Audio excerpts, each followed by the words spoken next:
Folks, Black Star Network is here.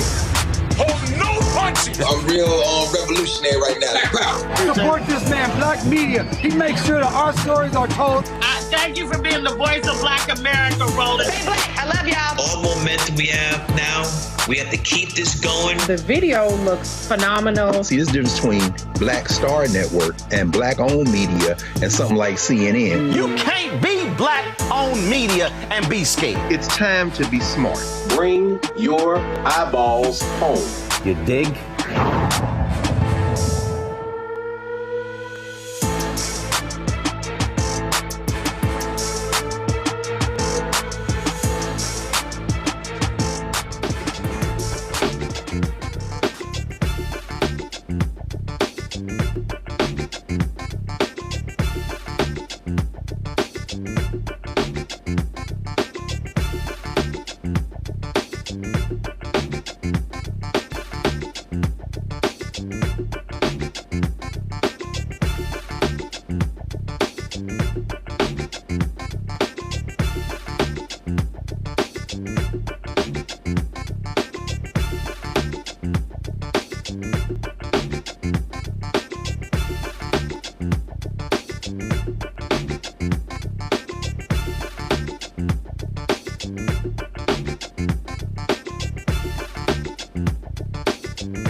Today is Thursday, June 6, 2024. Coming up on Roland Martin Unfiltered, streaming live on the Black Star Network.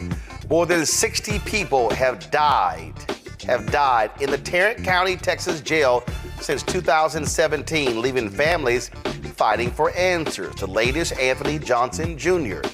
His sister was removed from Commissioner's Court yesterday when she demanded answers. Anthony Johnson's family and the attorney are joining us to discuss what is going on. In Travis County, not far from Tarrant County, the DA is challenging the governor of Texas, Greg Abbott's pardon of Daniel Perry, the white supremacist convicted of killing a Black Lives Matter protester. Republicans and Democrats are doing what they can to court the black vote. The executive director of BlackPAC will join us to discuss their plans to mobilize black voters this election. Also, Congressman Bryon releases a video saying, "See, I didn't say what y'all say I did about Jim Crow." And he actually thinks it makes him look better, but it does not. We'll also talk about a new poll that shows that black and brown folks don't trust mainstream white media.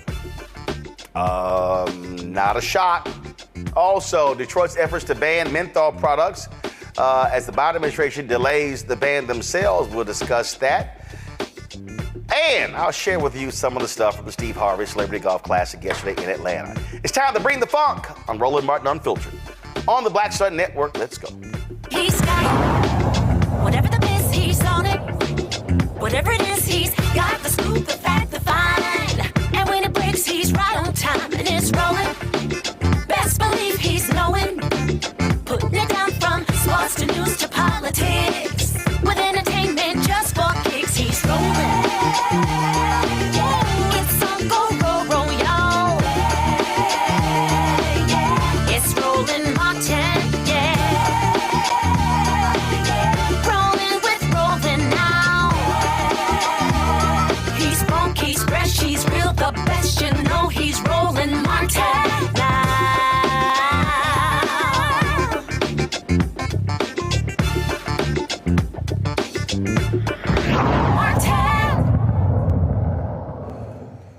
On April 21st of this year, 31-year-old Anthony Johnson allegedly did not let detention officers in the Tarrant County Jail search his cell during routine cell checks.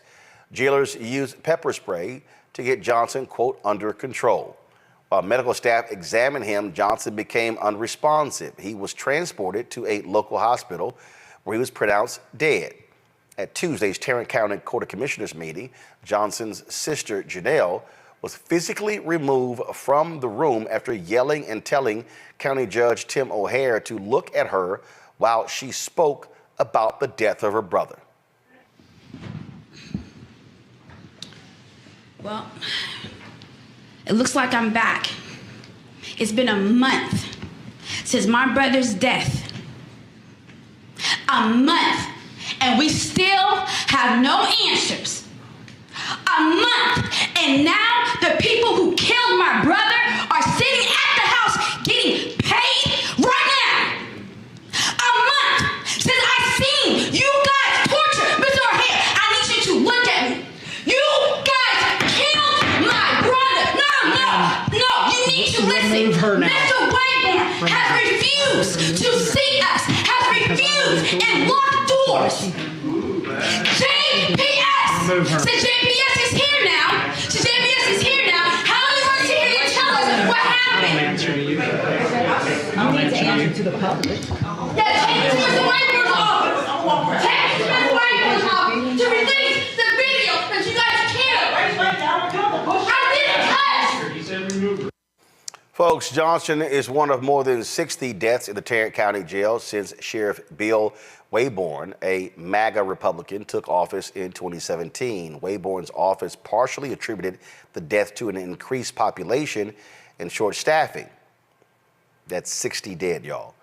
But the county also has been the target of lawsuits for jailers' alleged treatment of detainees. Joining us now is Anthony Johnson's parents, Jacqueline and Anthony Sr., his sister Janelle, and their attorney, Daryl K. Washington. Glad to have all of you here. First, let me start with Jacqueline and Anthony Sr. First of all, how long was your son in the Tarrant County Jail?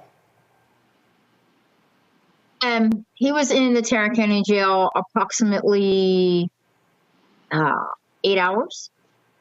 Oh, wait, I'm sorry. Before 8 hours? Oh yeah, it wasn't even a full day. Okay, first of all, what was he arrested for? My son suffered from schizophrenia for almost 10 years. So that Friday before his untimely death, I tried to get him admitted into a facility. In significance of that, Roland, was that facility he was in maybe February of this year, so a month or two before. They denied him, saying that he was not being a threat to himself or to anyone else. So from that, he went out maybe 2 or 3 hours later. He was arrested by a neighboring PD, Saginaw Police Department. And then that next morning, he was taken to Tarrant County Jail. So it was less than 24 hours before his death. What is perplexing to me here is, one, and I think this is part of the problem in this country, where someone suffers from mental illness and the response is to put them in jail as opposed to a mental health facility. Absolutely. He's there only 8 hours. Daryl, have they released is there any body cam footage? Is there any footage from the jail that way to actually see what happened when they entered his particular cell? Roland, there's actually 2 different versions of a video. What you were showing earlier in your clip, that was actually a video that captured the incident on a cell phone. But you can clearly see in this video that one of the jailers, the guy who's standing at the back, Jailer Marino, was called by one of his supervisors to actually come and put his knee on Anthony's back and neck. You can clearly see that Anthony was not resisting. He was in handcuffs, and this guy kept his knee on Anthony's back, despite Anthony saying on a couple of occasions that he could not breathe. They just clearly ignored it, and they just left him there to die. But Roland, let me tell you, what we see in that 6-minute video is not the egregious part. This video was about 15 minutes. It's what you don't see is the bad part. And this is the part that we have been trying to get the Sheriff's Department to release to the public, and they've refused to. But when people actually see the remaining 8 to 9 minutes of that video, people are going to be extremely disturbed by what they witness. Janelle, you were removed from Commissioner's Court, and look, you got several commissioners there. What have they said? What has been, because for people to understand, they are responsible, they oversee county administration. Even though the sheriff is elected, his budget comes from the Tarrant County Commissioner's Court. What have they said in all of this time? They haven't said anything. First, Mr. Wayborn, since that wasn't my first time at the Tarrant County Commissioner Court. I was there a month ago, like I stated. So even those 2 times, Sheriff Wayborn hasn't even shown up to address. But with the meetings, they don't really say anything. They just, allow the people to say something. But what really triggered me and what got me was, even before then, it was the lack of attention. And when everybody else was on that court, including Ms. Simmons, they were giving me their uninvited. And it wasn't until I mentioned unpaid leave when I see Mr. O'Hare started shuffling his papers. And for me, and which you'll see, my brother's a Marine, my father's a Marine. So I grew up knowing that when you are talking to somebody, especially of this importance or any type of importance, how you'll know someone's listening to you, they'll give you eye contact. They will give you direct attention. Even Mr. Wayborn, when I first spoke with them, even with that, Mr. Wayborn gave me that attention. So when I'm demanding that from Mr. O'Hare and he decides to, now he wants to shuffle and not give me attention, it's triggering because you killed my brother. This isn't like, an accident or we're just some angry residents. You guys murdered. And then I proved to you guys that you guys don't know what you're doing. And now every step of the way, you're proving that. And for him to have politely let us know what the rules were before we even step up to speak, and I made sure that I wasn't using any type of profanity or anything like that. All I wanted was attention. All I wanted was for him to look at me while I'm speaking, because it has been a month. You guys previously were talking about voter fraud. You guys were talking about the Texas Rangers while we're sitting there. And it's like, we don't have any answers. So how are you telling the public on the back end what you guys have been working on and where our money is going towards? And yet we don't have any answers. And you're not going to police how I speak to you because it may make you feel some type of way. And I'm the one experiencing the death. That's not how this is about to work. We've been in this home for 20 years. We're 20-year taxpayers. We pay their salaries. So they owe us that respect to at least give us their undivided attention. Daryl, it has to be absolutely frustrating for someone to die at the hands of, die in a jail, die in a county facility, not even there a day. And to essentially get blown off by the sheriff and his bosses. Hey, Roland, this has been extremely frustrating. And let me just say a couple of things, Roland. There's been 66 deaths since 2017. There's been 6 deaths alone in 2024. A young lady just actually died in jail last week. But 2 of the jailers who were involved in this incident were terminated a couple of weeks ago. And because the sheriffs did not follow the rule, these jailers were reinstated. We are hoping that they're now going to be terminated once again, Roland, and we expect them probably within the next week that there should be criminal charges filed in this case. But one of the things you say something that is very key. People who are dealing with mental illness should not be in jail.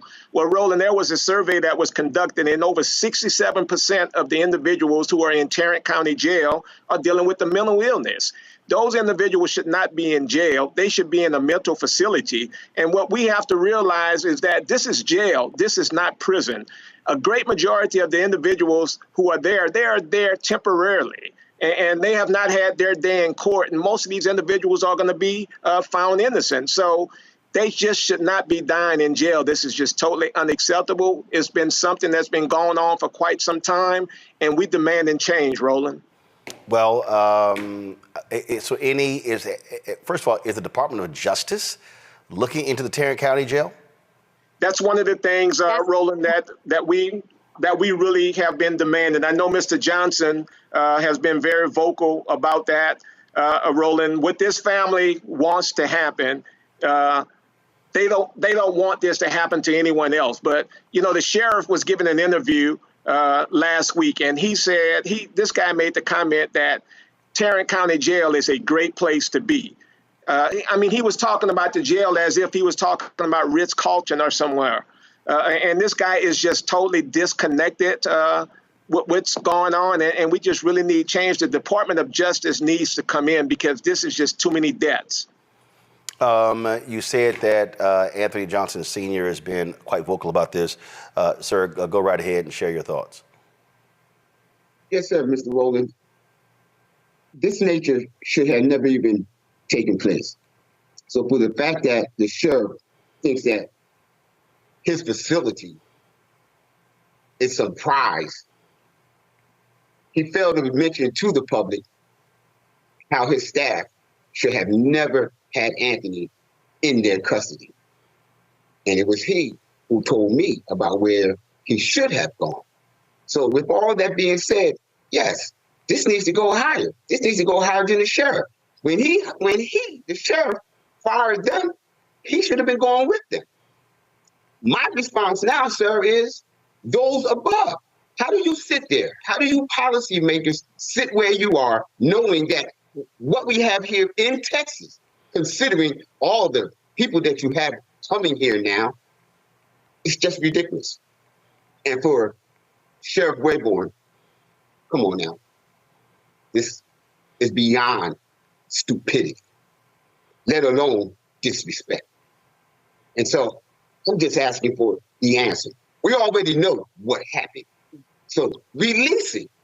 If you're so sure that everything you've done is so innocent, you got the next hour or the next time Mr. Martin comes on the air to just release it. Show the public how clean and thoughtful Texas Tarrant County is. Because, see, I've been here for 20 years, and I've been quiet until now. And I apologize to the world for that. But, see, I have more pressing issues at hand. I have a son with schizophrenia coming out of the Marine Corps. So what I have going on, dealing with my son, Tarrant County, you were getting a blessing because I wasn't asking you for anything. He had mental illness, and you were supposed to take care of him from that perspective and that only. Did not need anything from Texas. So I believe, Mr. Martin, that the DOJ needs to step in here. They only hear what and when I say they, I'm talking about Tarrant County. They're only policing themselves. From the Rangers, the DA, that's policing themselves. I mean, really, a month. They give you 3 minutes to speak, but they need more than a month to justify deaths. It's ridiculous. And as far as being angry, now I'm beyond angry, Mr. Martin. We need accountability. This is October 13th, 2021, the Department of Justice announced that they were investigating a statewide investigation into the conditions in 5 of the juvenile correctional facilities in the state. I certainly believe that one needs to be it happened here with Tarrant County. Daryl, have y'all submitted a letter to Christian Clark in the Civil Rights Division of the Department of Justice? We actually have made contact, Roland, and they are looking into it. But Roland, I want to say... Wait, one second. When we say you made contact, what does that mean? We've spoken with someone with the Department of Justice, and as you know, they have their formalities that they have to go through. They have actually been in Tarrant County's jail once before. But again, we've tried to get the discovery, we've tried to get that information rolling. And I will say that there's a commissioner, Lisa Simmons, she's been very vocal behind that and calling for the Department of Justice to come in. So you have someone who is a Tarrant County commissioner who is also saying that, look, what we have going on within our jail is problematic. We need some intervention. We need someone to come in, because if it doesn't happen, we're going to continue to have these deaths. Oh, no doubt. And that's abundantly clear. We appreciate y'all for coming on. I would absolutely, Daryl, I would say, on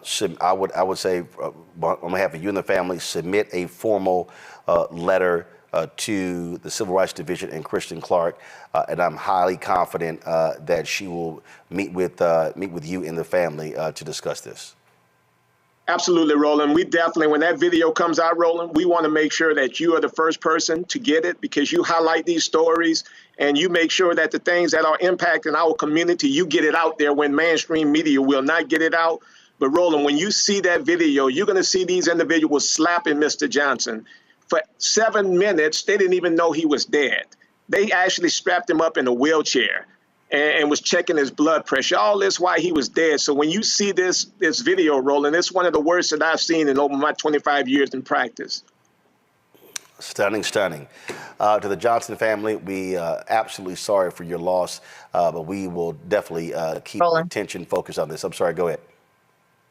Yeah, we are supporters, Roland. So you keep doing what you're doing as well. Yes, and we do thank you as well. And giving us that voice. Thank you. I appreciate it. Thank you so very much. We'll hopefully we'll be chatting with you soon when DOJ announces they're stepping in, because something needs to happen. 66 dead in the last 7 years. That is an abomination. Absolutely. Thank you so very much. Thank you very much. Thank you, Roland. Thank you. Folks, Okay. I'm going to go to break. We'll be right back. Roland Martin Unfiltered on the Black Star Network.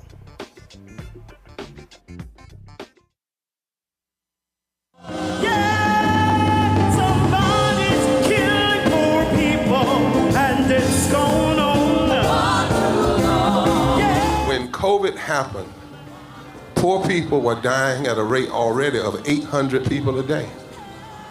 Before COVID, if you went to a funeral every single day, it would take you 600 years to attend all the funerals of the people who will die from the ravages of policy violence, poverty, and low wages in America in just 1 year. It would take you 2 years and 19 days to go to all of the funerals of the people that will die today, and oftentimes silence. Nobody talks about this political genocide, but we are determined today to remember their death and be a resurrection of voting power and voice power like never before. Economic justice and saving this democracy are deeply connected.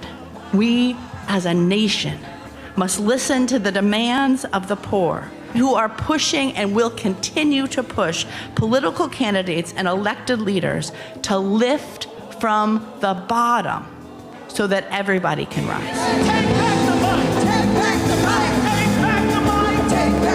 We are the poor, the marginalized, and the underpaid.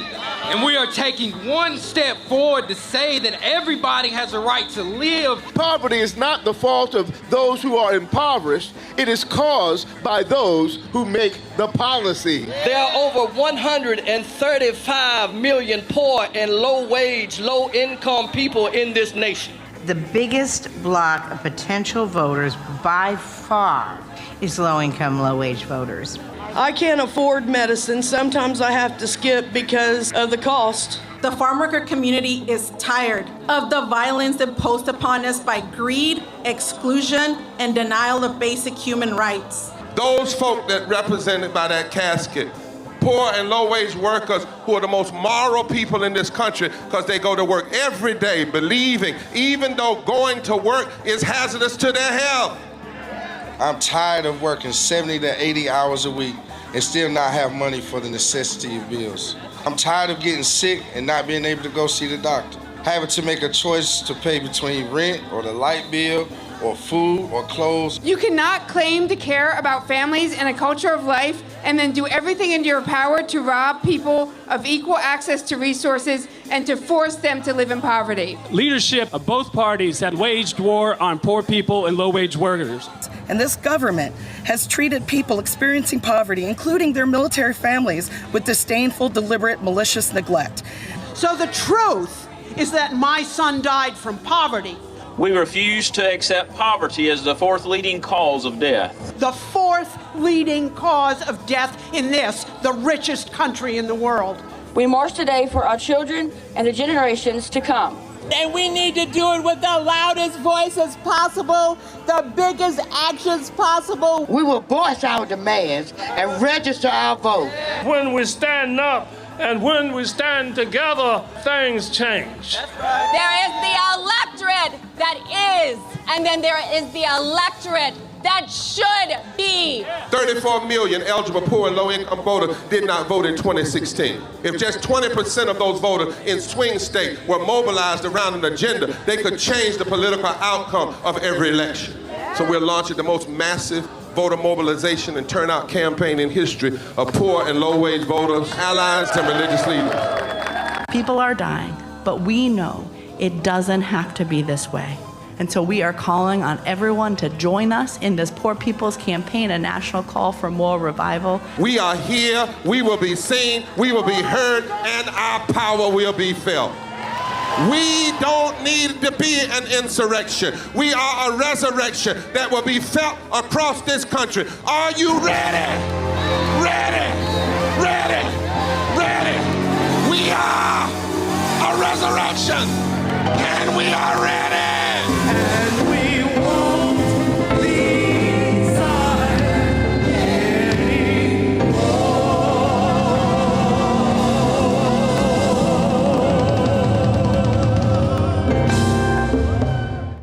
Farquhar, executive producer of Proud Family. Bruce Smith, creator and executive producer of The Proud Family, Louder and Prouder. And you're watching Roland Martin Unfiltered.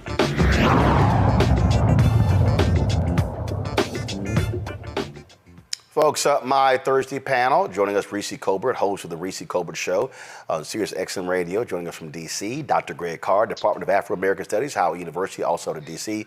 Long Victoria Burke, Black Press USA, out of Arlington, Virginia. Also joining us on the show is the leader of the organization BlackPAC, Adrian Shropshire. They are, of course, very much involved in what's happening out here on the campaign trail. I want to start with you, Adrian. We're going to talk about several things, but I want to bring you in on this here. Before I do that, there's a video that y'all posted on your social media account saying y'all been out there going door to door, talking to voters in Ohio, in Wisconsin, in these battleground states. And so if control room, do y'all have that video ready? It's in video playback. Let's go ahead and play that one first. You know, people ask every day, what have Joe Biden and Kamala Harris really done for us? You got a minute? 'Cause I got receipts. How about this? The first Black woman on the Supreme Court ever. How about $16 billion to support HBCUs and $153 billion and counting in student loans forgiven? Police and criminal justice reform? Joe and Kamala did that too. Banning chokeholds for federal officers. They also pardoned thousands convicted of marijuana possession and made historic investments in our K-12 public schools. And remember getting those checks to help with groceries and help to make rent and mortgage payments? Yeah, Joe and Kamala did that too. And yeah, you might not have heard a lot of this because Joe and Kamala don't run their mouths like that other guy. They just get things done.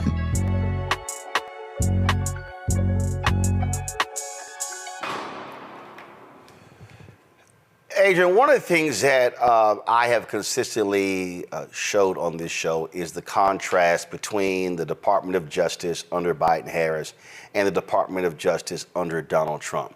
What we just heard from the Johnson family in Tarrant County is a perfect example of that. You have a DOJ that has literally had, I think it's now up to 10 Patterson practice investigations of police departments. They have been investigating not only juvenile facilities in Texas, but other jails and other prisons in other counties and other states. They have been actually getting convictions, sending wardens to prison, sending correctional officers to prison. And frankly, I've been highly critical of the Biden-Harris administration because they haven't talked about it. Sure. DOJ, they've had news conferences. We've covered it. They've issued press releases, but the White House is not focused on this. Although they were unable to, they got the George Floyd Justice Act out of the House, unable to get it from the Senate, you have seen real work done in criminal justice reform. They just, in your ad loose to it, they just haven't been loud about it. Right. Yes. And so this is exactly what we hear from people, whether it's on the doors or in our focus groups that we've been doing for the last several months, is that people feel, we literally have people say, well, they need to start running their mouths or they need to start bragging. We need to know from them. And I think they're beginning to do some of that now, but it was important for us to be able to put out there the kinds of things that the Biden-Harris administration has done, because they are things like criminal justice reform and many of the other issues that we listed in the ad. They're important to our community, and people want to know. And when you tell people about it, and this is the other thing that's important and that we have watched happen as we've been talking to folks, people are unaware of what the administration has done. You tell them what they've done, they're surprised, and then actually they move in terms of their support of the president and the vice president. And so, as we think about going into this last half of the campaign cycle, it's important that we make sure that people understand what has happened. It's important that we make sure that they understand what didn't get done too, but that has the possibility of getting done in a second Biden term. This Gracie, again, it just sort of just drives me crazy because if you're doing the work, folk got to know you do the work. And I kept saying repeatedly to the campaign, to the White House and others, that January to August should have been what I call education and information stage, where you are flooding the zone saying we did this and this and this and this and this. Little that has happened, but here we now are. We're now in June, and I keep saying your runway has now gotten shorter. That has to be amped up in a considerable way, because Terrence Woodbury has told us in those focus groups, people come in with an attitude saying this didn't get done, and then where they're told this got done, it literally flips the focus group. Right. Yeah, I'm trying to figure out what y'all waiting on. Hello? Like, y'all have done a lot of things over the past 4 years now. I mean, or three years and some change. A lot of the initiatives that they're just starting to talk about, like a couple weeks back, it was about medical debt and something else like, the $16 billion for HBCUs. It's like, yeah, I was covering that 2 years ago at the White House, or 3 years ago when y'all announced it. So y'all just now getting around to talk about this. The thing about it is, and we talk about this all the time on the show, Roland, they have not built an information infrastructure. They built a give me $5, rush $5. The deadline is coming, and that's why they've raised $100 million. I don't know what they're doing with it exactly. When they need to be really focusing on the information infrastructure, because the other side has focused on a disinformation infrastructure that has created these attitudes that you're talking about in these focus groups and that Adrian is referring to in terms of the door-to-door engagement that they're doing, where people have their perception that nothing has been done. That's just flat out not true. But the onus is on the administration. The onus is on the Democratic Party, who has the resources, who has the ability to do more to get the message out. And you cannot rely on the mainstream media. You can't just pay a couple of, Gen Z TikTokers, no shade to them, to post a couple things and come to the White House and kick it for a little bit and think that that's going to move the needle. You have to be relentless about messaging your accomplishments, the same way that the progressives were relentless about today is a good day to cancel student debt, the same way that the Republicans are relentless about you need to go to the border and a number of other issues. The Democrats have to be disciplined about acknowledging and really touting their accomplishments. And they need to have at least a big three of things that they can tout each time, every time, so that it just is seared into people's brains. And I don't think that they've really done that just yet. Adrian, when we talk about issues, they absolutely matter. And you can't rely on TV ads. You can't rely on radio ads. And the work that y'all are doing, I said that they should be hosting conversations. They should be having black mayors and county commissioners and activists, and willing to literally say, hey, come and ask your questions. So when someone says, well, I want this to happen, hold on 1 second. Boom, this is actually what happened. This is how much money was allocated. And if something didn't happen, say, this is who was responsible. This is why this didn't happen. Right. And I know that the vice president has been doing some of that as of late. She's been convening both on economic issues, economic mobility issues, as Reese said, a number of issues where she's been pulling folks together across the country. But I think that's right. I mean, one of the things that's of concern to us, and part of the reason why we launched the ad campaign when we did, is because we know that the other side is really clear about the investment that they're making in confusing people. Politico is just reporting today that Tim Scott has a super PAC that is going to spend $14 million engaging voters of color. Well, we know what that engagement is going to be. It's going to be untruthful. It's going to be misinformation and misdirection and confusion. And if we're not seeing that kind of investment on our side, then we have a real problem. There's a structural communication problem that we've had for some time, and we need to address. But I think that, the ways in which that you're both correct in that the idea that just putting an ad or two up on television is going to move people isn't true. And we know that folks are on social. We know that we need to engage them digitally. Radio is actually really important in our community. And so it's important to be there. The problem is no one is on radio right now. I mean, we are, but I believe we're probably the first to go up. But MAGA Inc. has been up in all the markets that are important that are talking to Black voters for a long time now. And they've been saying, again, spreading the same kind of misinformation, attempts at division, identifying wedge issues that they think they can peel Black folks off from being Biden voters. They've been up. Right. And so it is past time. I've been talking about we need to flood the zone for a while now. And I think that's beginning to happen. It will be a problem, though, if anyone thinks that we can wait until post-convention to just sort of, overwhelm people with advertising. The campaign is going to be set now. And so between now and the convention, there needs to be a really robust effort to be communicating with Black voters, telling them exactly the things that we're trying to say in our ads. This is what the administration has done, but also reminding them of the stakes and the choice that we have to make as a community and what different choices mean, not for ourselves, just ourselves as individuals, but what it means for our families and what it means for our community. Lauren, listen, the campaign, they were pleased with the rollout last week of Blacks for Biden Harris. I'm still going, I don't know how in the hell you were pleased with that, because, again, what Adrian just said is crucial. This is not a question of, and again, I have seen it. Look, we've run some of the commercials, on our network, okay? Mm-hmm. And I've seen all the commercials. I've seen all they put out, but that doesn't explain policy. And when you're talking about if you're making an investment, again, so let's say Black-owned radio. And so you're talking about NABOB, National Association of Black-Owned Broadcasters, and then you're talking about, let's say, Urban One is a part of that. Well, if you got your syndicated programming, Urban One has Ricky Smiley Show, they've got Erica Campbell, D.L. Hughley, and a host of other shows that reach younger demographics.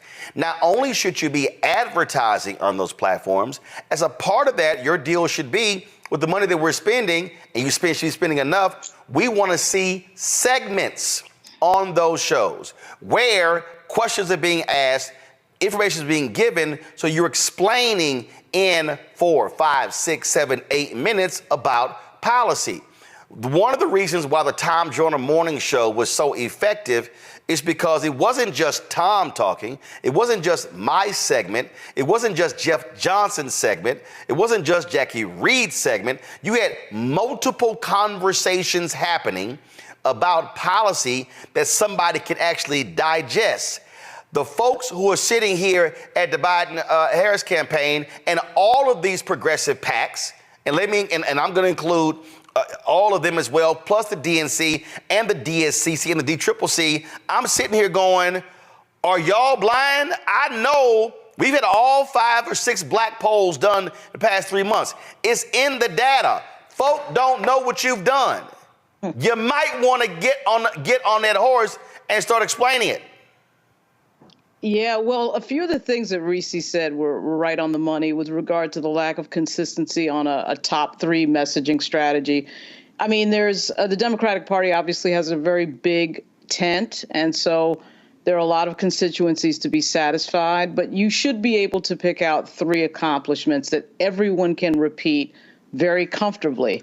The other thing is there is a attempt finally with regard to an information infrastructure. It's called the Courier Newsroom Group, which just really started and is nowhere near the influence of what we see on the right. What the hell is that? What is that called?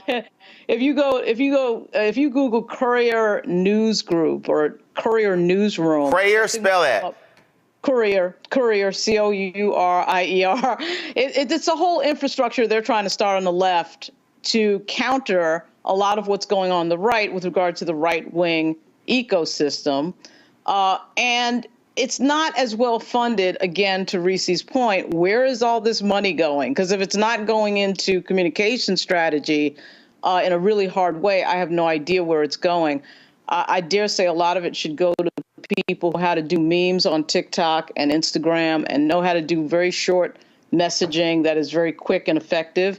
Right after that Philadelphia event, there were several events in Virginia, which should make every Democrat very nervous because that would mean that Virginia is actually in play. And at those events, they did have a very wordy flyer. Biden-Harris's team had a very wordy flyer that I think was very detailed about what President Biden has done. I think it was very good in terms of the actual substance, but you've got to kind of bring that to the TikTok. Okay, I'm curious. There were several events in Virginia. Who knew? Yeah.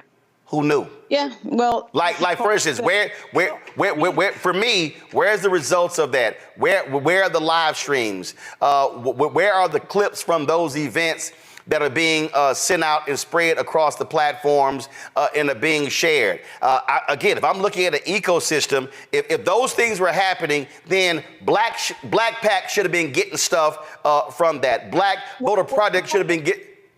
Part of it is that then this is part of the struggle, and I've been talking to a few candidates in Virginia about this issue that you just brought up, Roland, which is everything is very, to quote John Conyers, it's like we're talking to ourselves.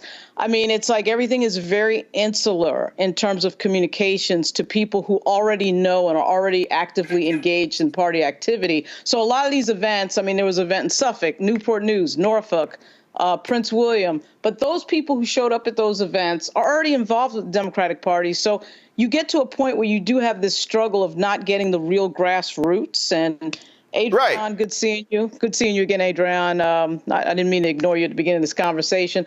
But at any rate, that is a challenge, Roland. That's a huge challenge. But Adrian, here's the thing that, again, I'm going to use what we did in November. Don Scott, he hit me up. He said, hey, man, I saw how you were covering the Warnock-Ossoff races in Georgia. I want you to come in we want to do some stuff with you. And we want to hit 5 cities in Virginia for them to reclaim the House. Now, here's what was interesting. You had some white folks in the party who said, why are you spending these resources? You're doing this. And Don said, and then they were like, well, you know, some of these events, they had 50, 75 people. Don said, what you don't understand is I wasn't concerned about how many people were sitting in the room. He said, we know how many people were watching the streams. We know how people were sharing the content. So we had all these different candidates come on every single one in one of those stops. They were taking that video and now servicing it social to their people and kicking it out because Don said the election is going to be won on the margins. He said they got phone calls from people saying, hey, sorry I couldn't attend, but I was watching the stream live. He said, what ends up happening? They reclaim the House because what I say to even corporations, and I'll say to campaigns, and what Lauren just said, you gotta talk beyond the room. Black also travels. So if you're covering an event in Virginia, if you're covering an event in Ohio, you're covering an event in Milwaukee, you're covering an event in Philadelphia, and you're now sharing that information, guess what? Now black folks in Charlotte, in Florida, in Houston, in Georgia are seeing that, and the content resonates. So you can't just think about that room or that neighborhood or that city. You have to be thinking about how the information is disseminated and received broadly. Right. And we're at that point where we need to be seeing things scale, right? And boom. Right. So whether it is through our communication platforms or whether it is on the doors, at this point, we should be scaling. And I think my worry is that we're not right now. And so whether it is, when we think about the ways in which we're communicating to Black voters, that's important, obviously. Trying to do the education that you said at the top. How are we making sure that people have the information that they need? And that's both to be able to make an assessment about, an informed choice, right? And having the information to be able to do that. It's also about understanding how to vote, right? Like we know that things have changed, laws have changed, in terms of the ways in which people can vote or cannot vote. And so we want to make sure the restrictions that exist, we want to make sure that people are informed about that. We need to be communicating all of that with people as early as possible. We also need to be out knocking on people's doors. At this point in 2020, there were, groups were right at the point where they were they're about ready to scale their program, meaning they were about to add on more canvassers. They're about to take on geographies. And we're not there right now. And so I worry about that because talking to folks on their doors, sort of creating that momentum inside of communities and neighborhoods to say, yes, we're paying attention. We're on top of this. We're taking care of each other politically and around this election. That's important to our community. It's important for us to be engaged collectively in the electoral process. And we have to have the mechanisms and the resources to be able to do that. My concern is that we are going to get to the scale portion too late. I still think that we are, we're behind. Certainly, it is not terrible, but we really need to be thinking about how we are moving faster and how we are moving bigger over the next couple of months. Greg, here is why what she just said is important, because here's how the campaign and how these Democrats and progressives are thinking. Oh, well, if we look at data, for the most part, we're about at the same point of support in 2024 we were in 2020. Well, what I keep saying to them is your 2020 playbook has to get thrown out in 2024. You have to factor in the reality of the hardened feelings regarding Israel and Gaza. That's a fact. You've got to factor in the fact that if you're talking about voters, the electorate actually is younger. And so your baby boomers passing away. And so now you have to look at the hardcore numbers.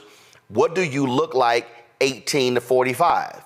And so any polling data, whether it's BlackPAC, Black Women's Roundtable, Black Census Project, shows you a decreasing likelihood of turning out and being upset with the process, which means you have to then do it reverse. You now have to, as I keep saying, you have to spend more time and more money reaching folks who are on the fence, who are sort of tapped out. I'm not buying this. I don't like Biden because of his age. I don't like Trump because he's crazy. So I'm just going to sit this one out. But then you got to walk folks through what this actually means, which is one of the reasons why we walk people through policy, walk them through saying, hey, don't think those 200 federal judges, 58 of them are Black, don't matter, because you see the rulings when it comes to the Fearless Fund, when it comes to so many other different issues. But you got to explain that. And so they are, and this is where these white, and I got no problem saying it, white Democratic strategists refusing to listen to Black people who know Black people, who marginalize Black-owned media, who think, oh, we can just run ads on Complex, run ads on Cumulus, iHeart radio stations. We can just keep sending our guests to MSNBC and CNN, and then they're going to get it. And I'm sitting here saying, no. This is an election that's going to be on the margins. And so that 2, 3, 5, 8, 10,000 vote, those is going to make the difference. But if they want to be hard-headed, you might be sitting your ass the day after the election going, damn, we should have listened to those Black folks because they kind of knew what they were talking about. New poll out, Greg, shows Trump is up 5 points in Georgia. Warnock and Ossoff ain't on the ballot in 2024 as they were in 2020. So you don't have that intensity on the ground there as well. And so folk better pay attention. And if they don't, they're going to be sitting here going, damn, we should have done so the day after the election like Hillary folks did in 2016. Yes, sir. Yes, sir. And of course, we'll be looking like, what the hell are we going to do? Because when this white boy gets back in with his fascists, it's going to get real quick.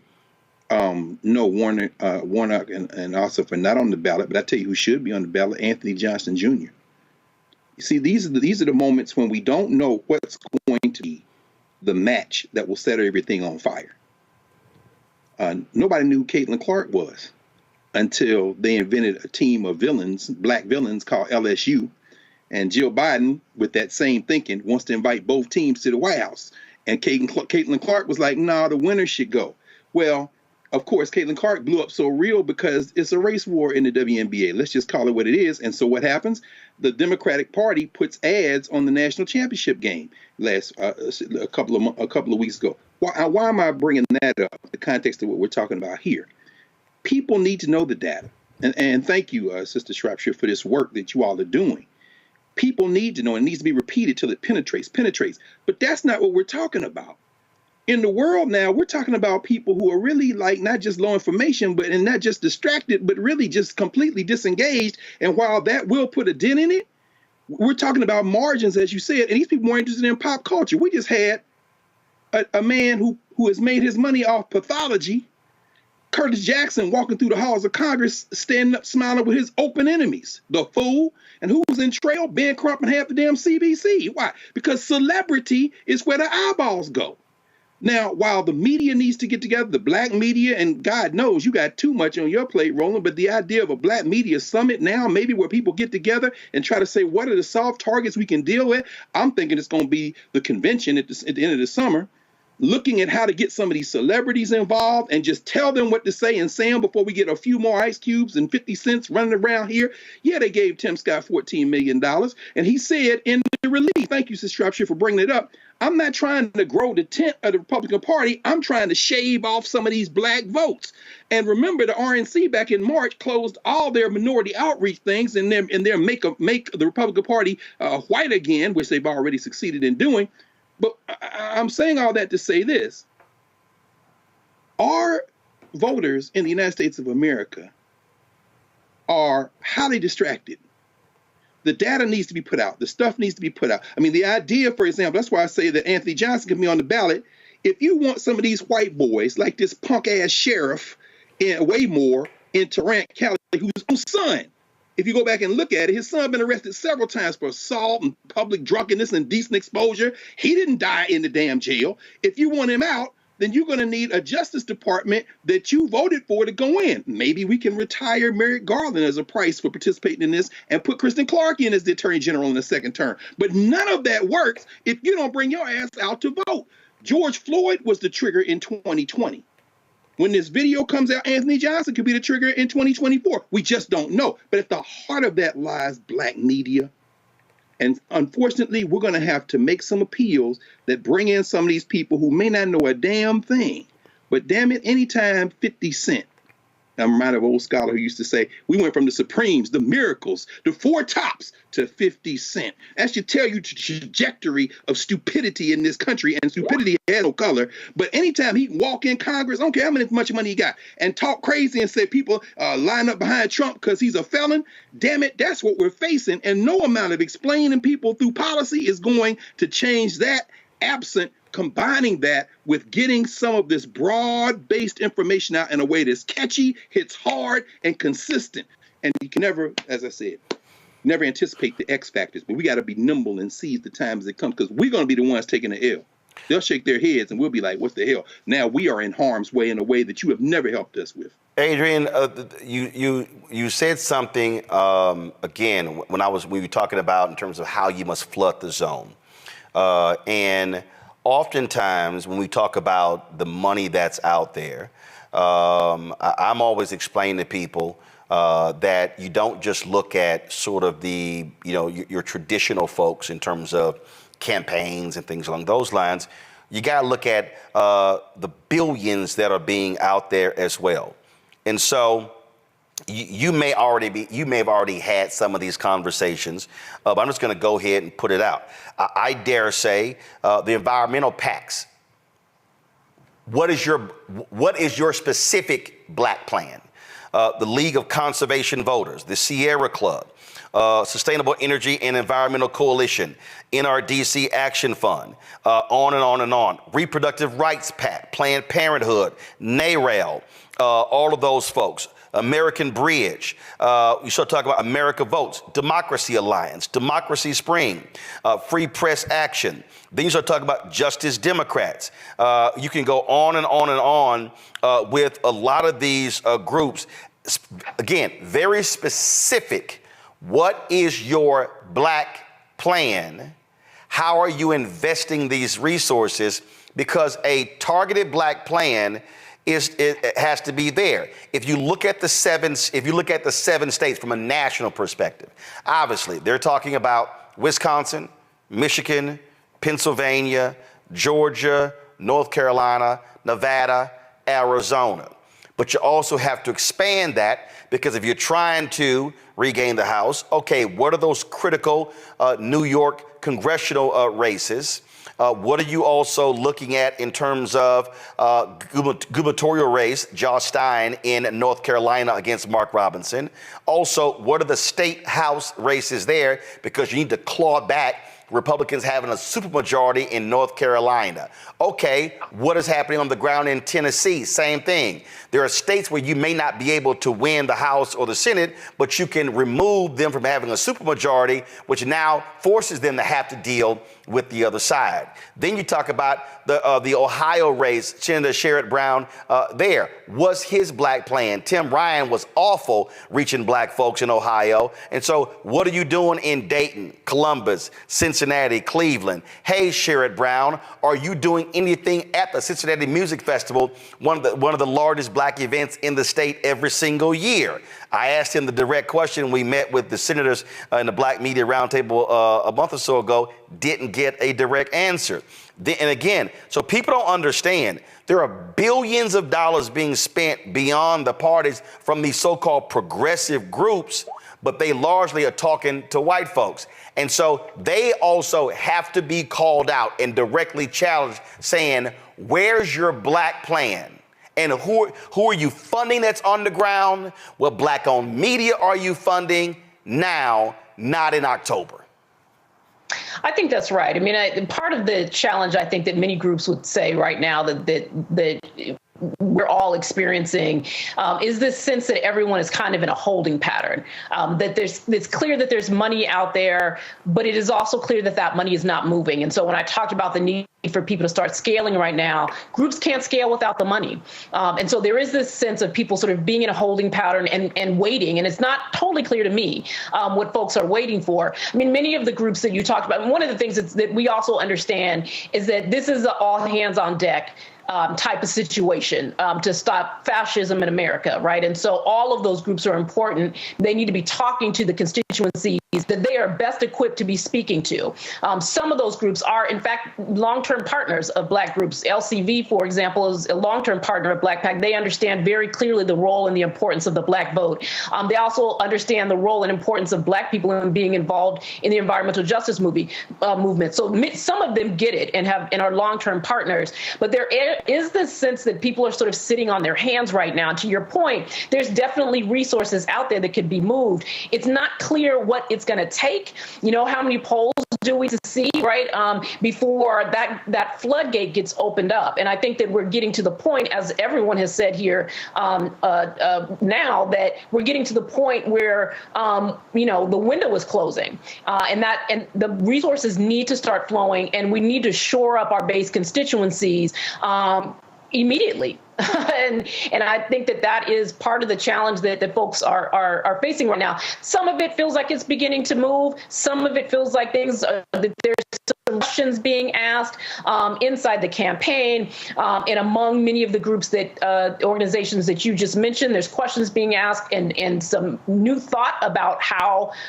resources need to start moving. And so I'm hopeful that groups will start to get what they need on the ground. But there's no reason why at this point folks are still trying to figure out, where money's coming from, if there is money, and that some folks seem to be sitting on their hands. Well, listen, this should be a code red.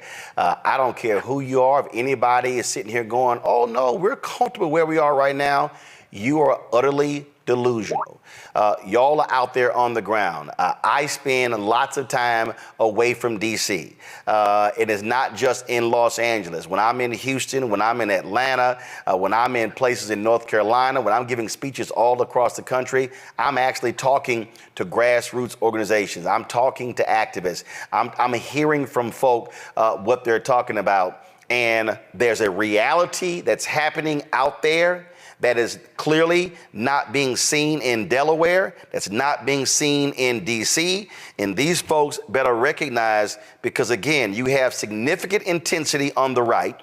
They're pissed off because Trump was found guilty in New York. You got on the left, you got people who are, again, concerned about Biden's age. Some still clamoring for another candidate. And I keep saying, wake the hell up. That ain't going to happen. This race is set. It is going to be, unless something happens from a health standpoint to either one, this is going to be a race between Trump and whoever he picks as his VP and Biden and Harris. And you better understand, the Senate hangs in the balance, the House hangs in the balance. Project 2025, the evil that they want to launch there, is sitting there in front of us. And we have got to demand the funding of our sources, because I think, and just correct me if I'm wrong, you were on the show discussing y'all poll. I think Joanne Reed had you on. Did any other mainstream organization have y'all on about y'all poll? No. Mm-mm. But we keep seeing these the New York Times, seeing a poll being quoted. Every other poll talking about black folks, and they have not talked to any of the black folks who have done black specific polling. And so that narrative is now being set by these networks. And that's only a sliver of black people, which is why our platforms are even more important.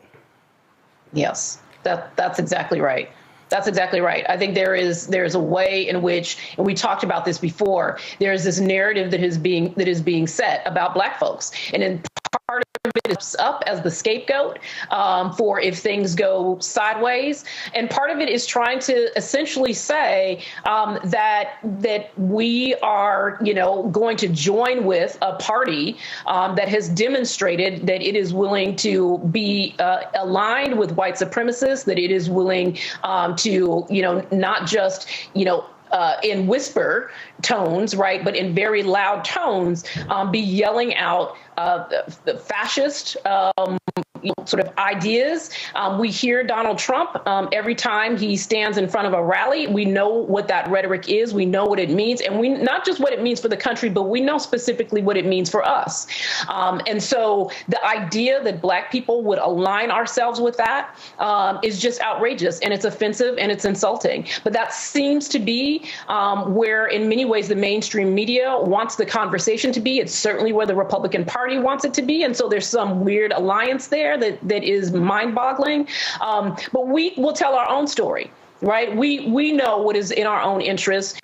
We both act and vote in our own interests. And so, again, our ability to be able to reach our people in all ways possible, to make sure we have the information that we need to make an informed choice, and to show up in the numbers that are going to be required to make sure that democracy lives to see another day in this country, because democracy matters for black people. It is important to us in our as we strive, for all of the things that our ancestors did for us.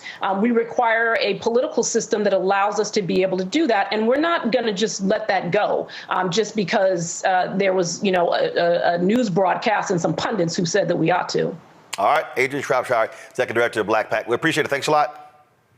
Thank you. All right, folks, got to go to a break. We come back. We're going to talk about the menthol ban being focused on in Detroit. Also, lying-ass Donald Trump is back talking about how he did more for HBCUs than anybody else. We going to bust and refute that lie immediately. And Congressman Byron Donalds is in his feelings, blasting the Biden campaign, saying, I didn't say what y'all said about Jim Crow. So he releases a longer video about what he said. Still don't make you look good, bro. Folks, support Roland Martin Unfiltered on the Black Star Network. Join our Bring the Funk fan club. Your dollars make it possible for us to do what we do. Listen, we ain't got billionaires and millionaires sending us checks. Lauren talked about that Korean news group. Look, you got white billionaires sending this money out. We don't have that. Hell, we ain't got black millionaires cutting us checks. And so it's regular, ordinary folks who understand the importance of our news. Listen, I was in Atlanta yesterday, man. So many people stopped me in the airport when I landed and also flying out today. Folks who work there, people who are flying, they keep saying, man, keep it up. We're supporters of the show, but we got to have more, folks. I'm telling y'all right now, I was on an advertising call today with the Group M agency. We've been dealing with them for 3 years. Hopefully we're going to see some advertising money, but there ain't no guarantee that's going to happen. And so your support has been absolutely critical for us to be able to do the work we do. Send your check and money order to P.O. Box 57196, Washington, D.C. 20037-0196. Cash App, $RM Unfiltered, PayPal, Martin Unfiltered.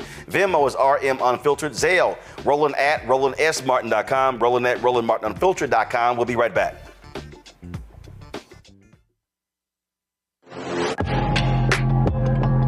A lot of y'all have been asking me about the pocket squares that we have available on our website. You see me rocking the Shibori pocket square right here. It's all about looking different. Now look, summertime is coming up. Y'all know, I keep trying to tell fellas, change your look, please. You can't wear athletic shoes every damn wear. So if you're putting on linen suits, if you're putting on some summer suits, have a whole different look. The reason I like this particular pocket square, the Shibori, is because it's sort of like a flower and looks pretty cool here versus the traditional boring silk pocket squares. But also I like being a little different as well. So this is why we have these custom-made feather pocket squares on the website as well. My sister actually designed these after a few years ago. I was in this battle with Steve Harvey at Essence, and I saw this at a St. Jude fundraiser. I saw this feather pocket square, and I said, well, I got some ideas. So I hit her, and she sent me about 30 different ones. And so this completely changes your look. Now, some of you men out there, I had some dudes say, oh man, I can't wear that. Well, if you ain't got swagger, that's not my problem. But if you're looking for something different to spruce up your look, fellas, ladies, if y'all looking to get your man a good gift, I've run into brothers all across the country with the feather pocket squares saying, see, check mine out. And so it's always good to see them. And so this is what you do. Go to RolandSMartin.com/pocket squares. You can order Shibori pocket squares or the custom-made pocket squares. Now, for the Shiboris, we're out of a lot of the different colors, and I think we're down to about 200 or 300. So you want to get your order in as soon as you can, because here's what happened. I got these several years ago, and the Japanese company signed a deal with another company, and I bought them before they signed that deal, and so I can't get access to any more from the company in Japan that makes them. And so get yours now. So come summertime, when I see y'all at Essence, y'all could be looking fly with the Shibori pocket square or the custom-made pocket square. Again, RolandSMartin.com/pocket squares. Go there now.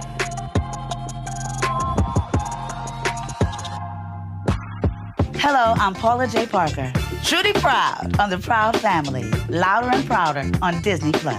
And you're watching Roland Martin Unfiltered.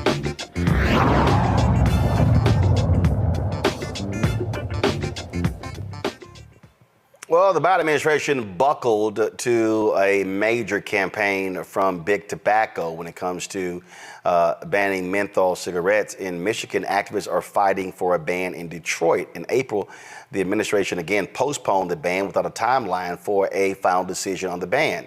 Black Americans died disproportionately from heart attacks, lung cancer, strokes, and other tobacco-related illnesses. Joining me right now from Detroit is Minu Jones, the CEO of Making It Count CDC. Glad to have you here. So what's happening in Detroit? What are y'all doing when it comes to menthol?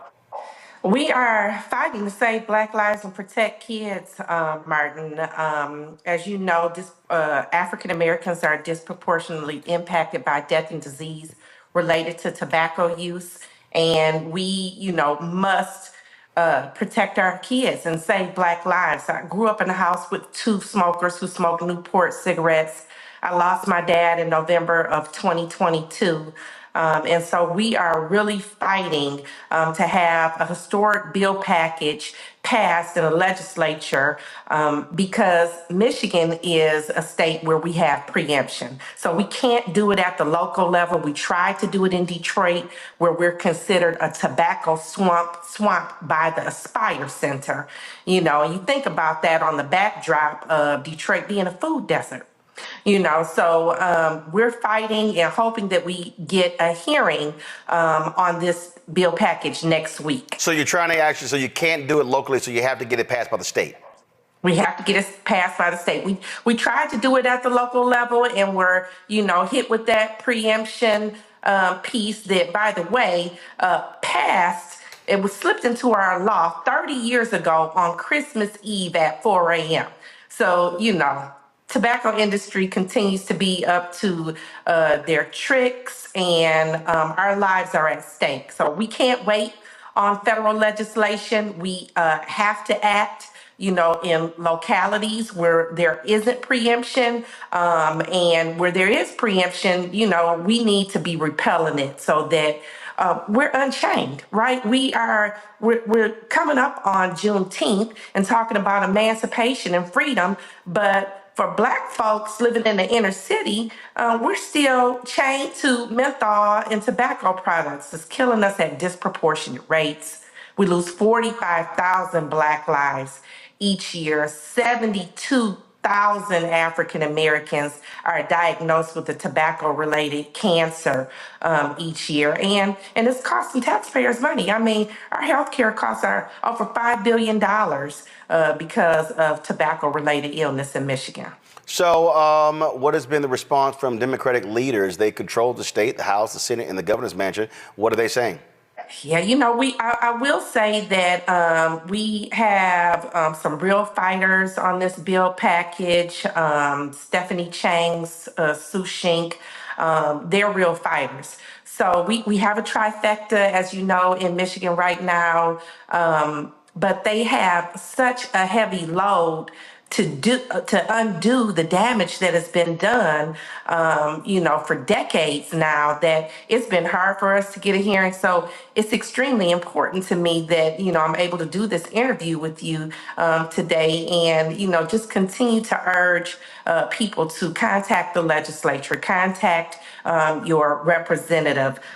We'll be at the Capitol on the 13th to do some lobbying and education, and then we'll have a press conference on the 19th. But we have some real strong Black men stepping up at the local level. We've been able to shut down 5 vape shops in the last 2 months for selling illegal products to minors, So I think that on a national level, it's something that communities need to start looking into. If you don't have tobacco retailer licensing, we don't have that in Michigan either. We're one of 9 states in the country without tobacco retailer licensing.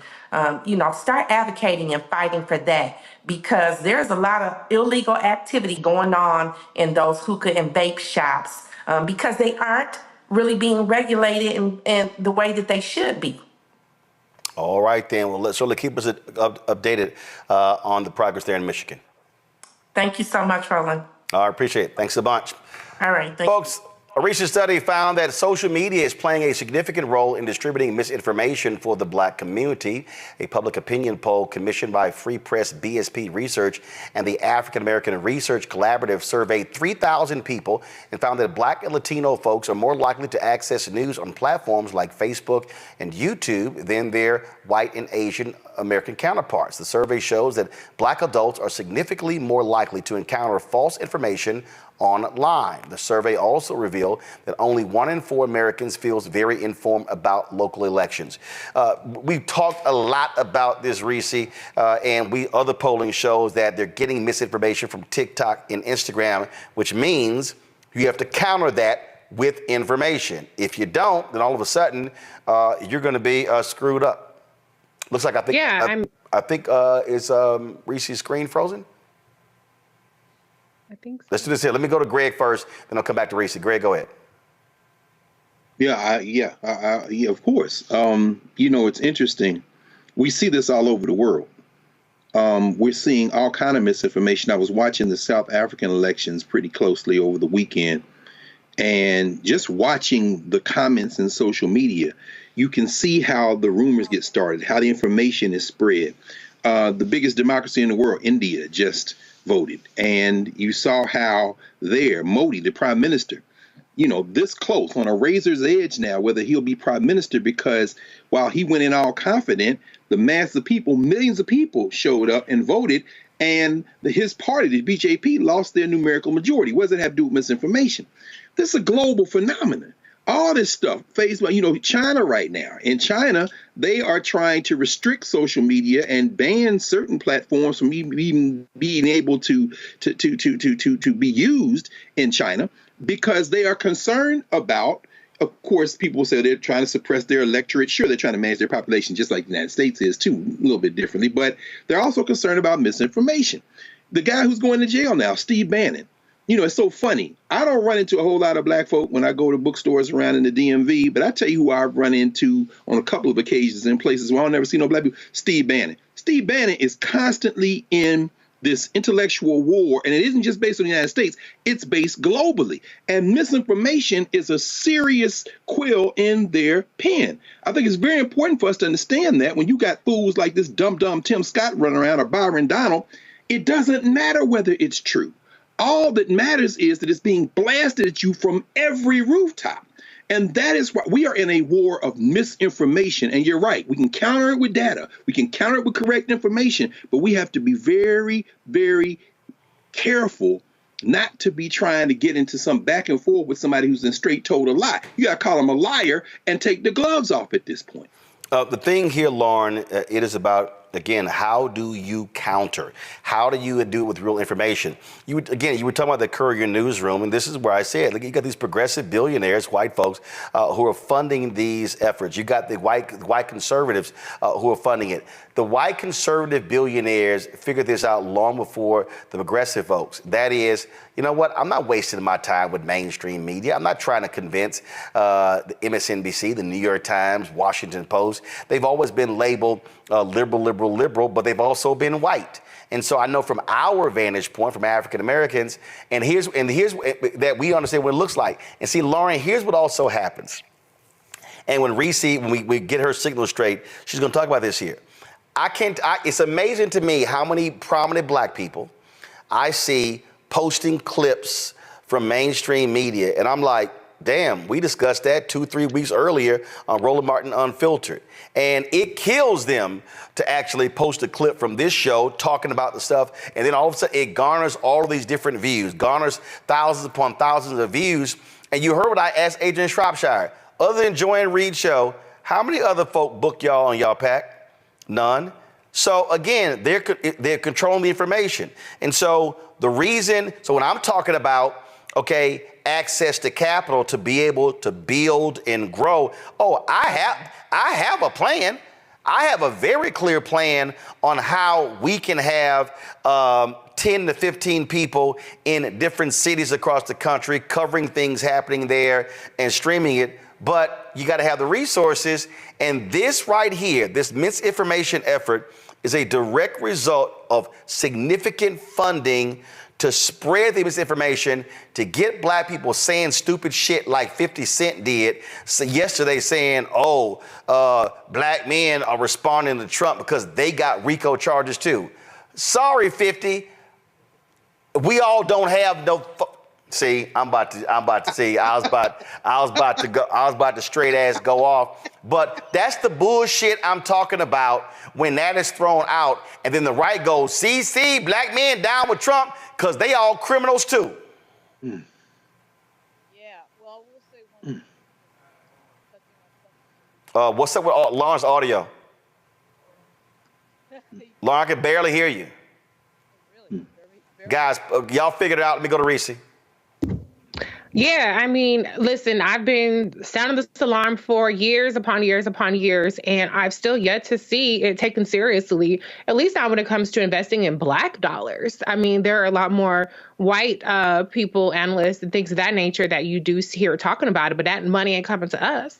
And so I think that what the Democratic Party is still lacking is a recognition that there's a credibility gap in our community between, the people that are getting to them first, the people that are getting to them more often, more frequently, that are better invested in, and the people who actually know what the hell they're talking about. Okay. I mean, the DNC is coming up in August. What kind of outreach have any of these? You laid out a number of PACs. There are so many organizations. What kind of outreach have they done to Black-owned media or somebody like myself? I'm on Sirius XM Urban View, which reaches 3 million Black listeners or listeners of all backgrounds.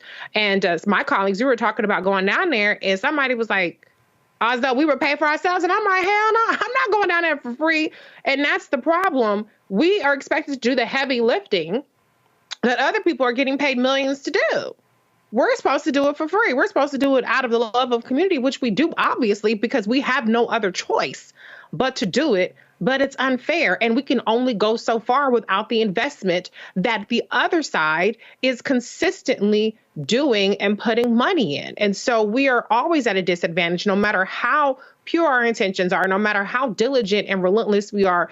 Roland, your show covers these issues daily, covers it better than any ad can, better than any TikToker can, and yet you still need the investment. And so they have to wake up. This is a dollars and cents thing, not just a common sense and information thing. Until they recognize that, we're going to be at a disadvantage. And unfortunately, the disadvantage that we have, being people with credibility who can move the needle but don't have the investment, is going to be detrimental to our community at large. Lauren, it is about, again, you have to be in a constant battle on TikTok and Instagram. You have to be flooding the zone with real information. You can't do that if you don't have people, if you don't have resources. Lauren, are you on mute? Lauren, check to see if you're on mute on your end. All right. I think something was up with your microphone. Not quite sure what's going on. All right, so y'all let me know. We'll get that figured out what's going on, because we literally cannot hear you at all, Lauren. Let me do this here, y'all. Can I add one more thing, Roland? Yeah. Because I just want to be clear, and that's what people don't seem to understand is there's nothing organic about the way that memes and disinformation is spreading. There's a distinction between disinformation and misinformation. Disinformation is deliberate propaganda spreading of information that you know to be false. Misinformation is just, oops, my bad, I didn't know what I was talking about.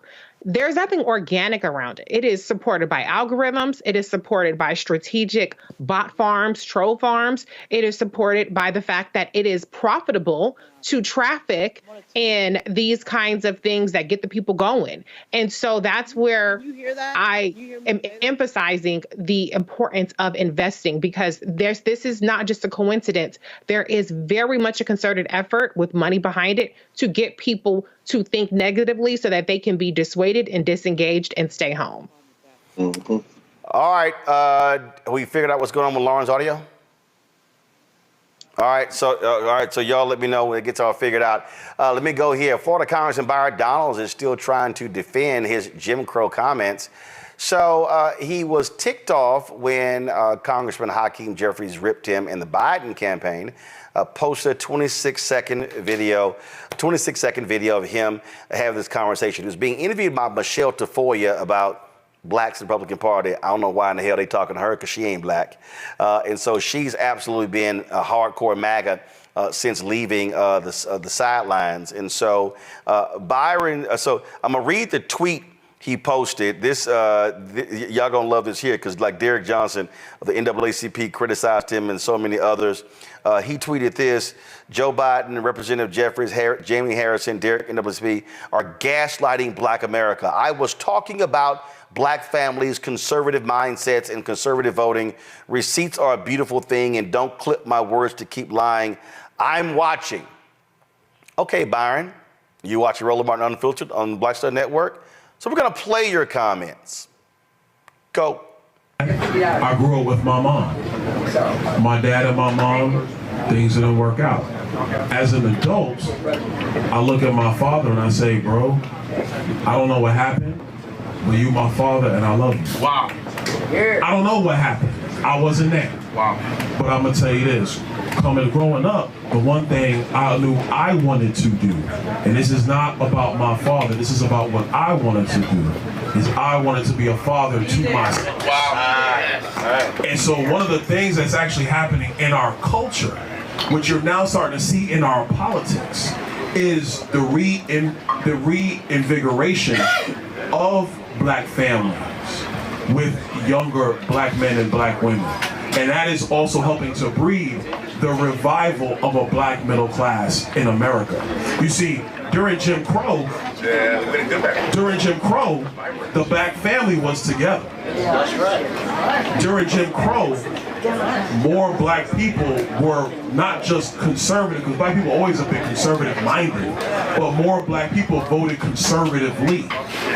And then H.E.W., Lyndon Johnson, and then you go down that road, and now we are where we are. What's happened in America the last 10 years, and I say it because it's my contemporaries, it's Wesley's contemporaries, you're starting to see more black people be married in homes, raising kids. It's when you home with your wife raising your kids, and then you look at the world, you're saying, now wait a minute, time out. This does not look right.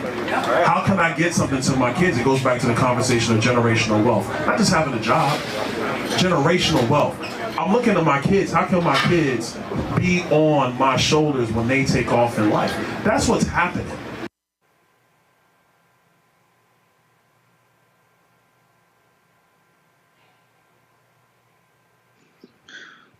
So,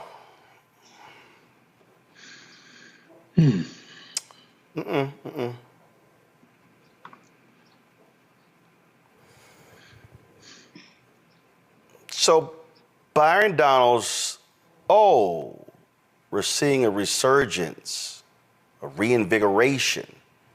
Okay, I'm gonna get to that in a second. Let me first deal with that. First of all, why are you invoking Jim Crow? Now, if you wanted to say, in the 1930s, 40s, 50s, and 60s, it was this, you could have said that. You invoked Jim Crow. Mm-hmm. You, Byron Donalds, gave the impression, you implied, so therefore we inferred that you were saying things were better for the black family during Jim Crow. That's on your ass. Now, you can't sit here and get pissed off at people because of your choice of words. That's on you. That ain't on us. You didn't have to invoke Jim Crow. And what you then try to imply is that, things for the black family were stronger during Jim Crow, but then when these liberals came in with these laws that ended Jim Crow, things got worse. That's literally what you were implying. You can't sit here and try to dance around it, because that might work for them other people, but that don't work for me. That's what you did, Byron Donalds. So that's on you. But then Byron Donalds went on to talk about, we're seeing a reinvigoration, marriage and children. Okay. Anthony, go to my iPad.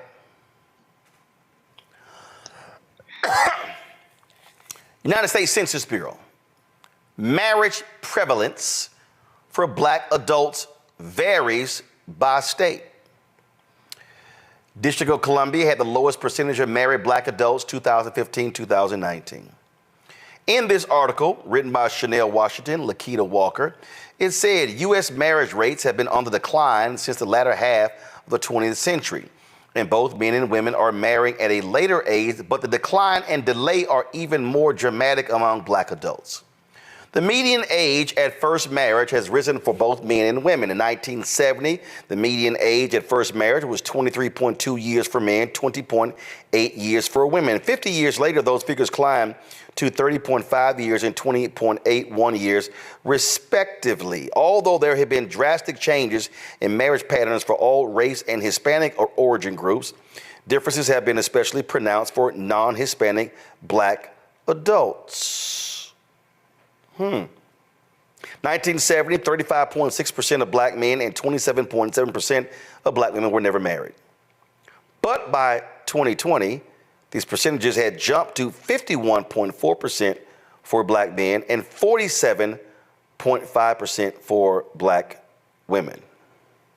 While the percentage of all adults who were never married increased by 7.6 percentage points for men and 7.9 percentage points for women, the corresponding change for Black adults was more than double that, at 15.8% for men and 19.8% for women. Similarly, the median age at first marriage for Black adults increased more dramatically than it did for the overall population. So, Bryon Donalds, you just lied. You have no data to back up what you said. What you just said is literally a lie. This is for 2022. Now, unless there was just some dramatic shift in the last 2 years, like we just had just this influx of COVID marriages, what you're saying is lying. Now, I am not anti-marriage. My parents this month will be married 57 years. Me 20 plus, my brother, my sister, and her husband. Numbers are the numbers. But what the Bryon Donalds don't want to confront, even when he's talking about Black folks during Jim Crow, is the economics. Bryon Donalds also, by mentioning HEW, Lyndon Baines Johnson, see, this is a familiar narrative from conservatives. Conservatives have offered this whole deal that, oh, the reason the Black family has been destroyed is because the government funded Black women and said you can make more money if the man is not in the household than if he is. Oh, they forgot that was really for white women. What the conservatives and Bryon Donalds never want to talk about is that that funding was because they were seeing an increase in women having children and not having resources to be able to provide for them. They have created the narrative that the law was specifically passed for Black women. Y'all, President Lyndon Baines Johnson literally launched his war on poverty in Appalachia, in West Virginia. He didn't launch it in the Mississippi Delta. He didn't launch it in the Black Belt in Alabama. He launched that talking to broke, illiterate, can't access healthcare white folks. They don't want to talk about that. You never want to hear them say, oh, he launched it in Appalachia, which, by the way, is hardcore conservative today. They still illiterate, still broke, still got jacked up healthcare. Those are facts. What the Bryon Donalds of the world don't want to talk about is that Black people, since you're referencing Jim Crow, were being denied economic mobility. We're being denied jobs. See, it's real easy to sit here and say, oh my goodness, see, it's these liberal policies. That's why People not getting married. People not having kids. First of all, y'all, can we please stop tripping? Marriage at the outset was a business. It wasn't about no love. It was about property. And if you were a woman, the negotiations took place. Negotiations took place between your daddy and that man's daddy. You were property. It was an economic arrangement. And what we are seeing are folks making economic decisions as it relates to marriage. So Byron Donalds, you can sit here and you can be all mad, but you brought up Jim Crow. You opened that door. And the moment you open the door by mentioning Jim Crow and how black families were together and we had kids and we loved each other, then you can't ignore the other stuff that was happening outside that home during Jim Crow. And that is why you're getting jacked up. And that is why you don't want to be honest about welfare in America, because that wasn't about black folks. We couldn't access it when FDR put that in place. That was about white women. We talk about free lunch programs. Oh, I'm sorry. That wasn't about us. That was because skinny white boys were being malnourished, and the federal government established eating standards in this country because they said it's a national security issue that we can't recruit folks to serve in the military because they're too skinny. Look it up. Byron Donalds, let me be clear. All of the policies that were passed in America through the New Deal, through Truman, through Eisenhower, and even LBJ, that was not for black people. Now, yes, the poverty rate was critical. Clay Kane actually posted about that. Again, this is one of those comments that you're never going to see people like Byron Donalds want to talk about. This is what Clay posted. For Byron Donalds to imply the black family was stronger under Jim Crow is a Jim Crow lie. In 1959, the black poverty rate was 55.1%. Jim Crow was hell, not a golden era, which is why black people, regardless if they were Democrat or Republican, fought to end it. This is the poverty rate right here for black individuals. You see right here, y'all, it was in 1959 a high of 55.1%. Then you begin to see the poverty rates drop, and now it was 17.1% 2022. Why is that? This was because, one, black folks were being able to access corporate America and other jobs, and then we were actually beyond menial jobs, also because you had government assistance programs that were specifically dealing with the issue of poverty. Byron Donalds, what are you voting for when it comes to poverty? What are you voting for? Are you opposing student loan debt relief? Because guess what, Byron Donalds? One of the reasons why a lot of young folks right now are postponing marriage is because they have massive student loan debt. You take a woman with $150,000 in student loan debt. Oh, Byron, by the way, black people have a much higher rate of student loan debt than white people.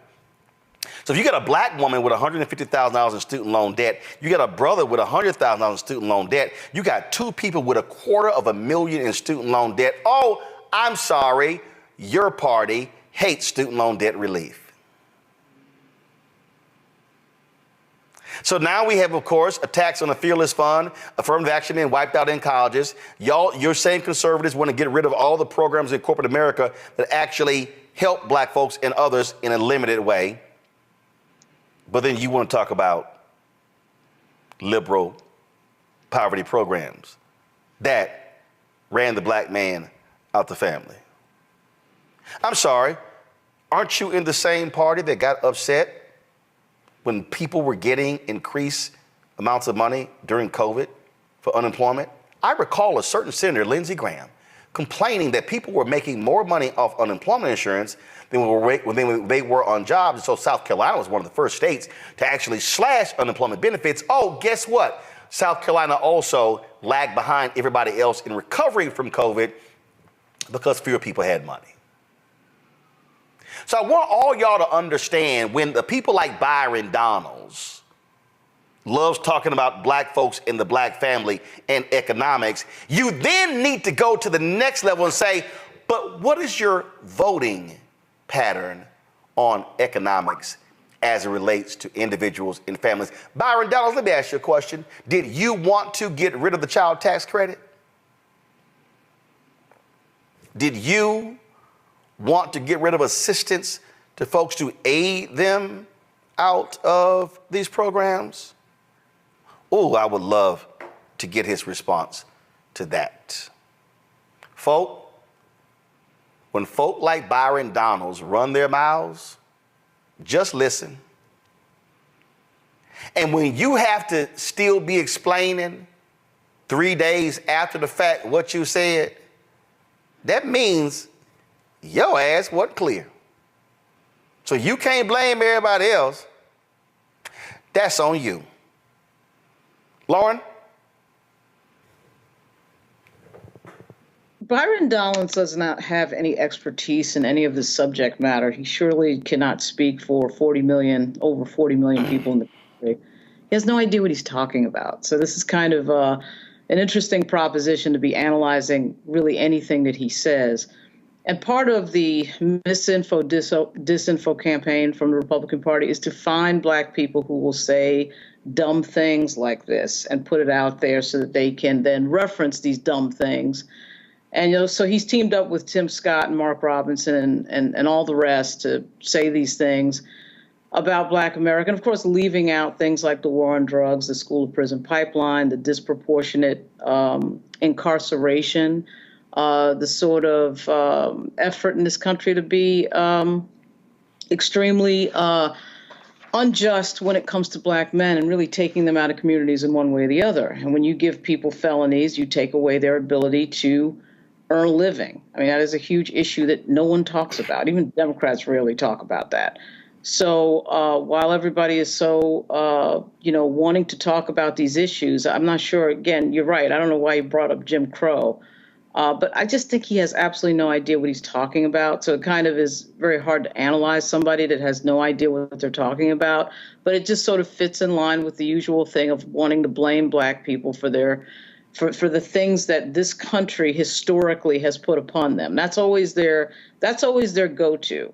They never refer to any of the history behind any of the subjugation that has gone on for 400 years in this country. That's why they got all mad at the 1619 Project, bringing those facts up. That's why they're trying to change the teaching of history. And that's why misinfo and disinfo on these subjects is on the rise. That's why they're really trying to create a sort of parallel education system to ignore a lot of these facts, because it can never be the United States. It can never be the history of the United States. It has to be the individuals who are, in fact, in a minority who have been the victim for over 3 centuries of systematic policy, often built into the law. And, Bryon Donalds is not worth paying that much attention to when it comes to that. I mean, these things are much bigger than him, and he just has no idea what he's talking about. Reese. Bryon Donalds is full of shit. He's a propagandist. He's a foot soldier of white supremacy and the white nationalist party. For him to sit up there and act like we're all too fucking stupid to understand what he meant by Jim Crow, specifically invoking the term Jim Crow as being a time, an era where the black family was together, shit in poverty, that ain't something we want to return to. But the tell is in his tweets after that. He says in one of his tweets, his most recent tweets, LBJ's Great Society was destructive to black families in America. A lie. We need economic policy to help all Americans thrive. Let me tell you something. For him to say that and refer to LBJ's Great Society as destructive in the same week where MAGA judges have used and weaponized the 1866 Civil Rights Act against a black woman venture capital fund that only provided $20,000 to the 0.2%, making up 0.2% of the funding that black women receive to say that we need an economic policy, to say that he's somehow for that in the same week that this decision came out, and he's spoken nothing about that, no outrage, is ridiculous, and it's gaslighting. What he is doing is deliberately sowing disinformation about the effectiveness of the programs that the Republicans want to undo. They want to do the Reconstruction era civil rights movement. They want to undo the civil rights movement of the 1960s because they don't want us to have jack shit. So if they can put a black man who is nice and, goatee, whatever, with his fucking cigar and his brandy or cognac, whatever he was doing, maybe it was 50 cents cognac, and sit up there and tell people that the policies that actually led to drastically cutting black poverty down from 55%, 17% is still too high, that led to increased health care. Medicare was a big push for that. Mind you, a lot of these Republicans are the ones still refusing to expand Medicaid as it was under Obamacare.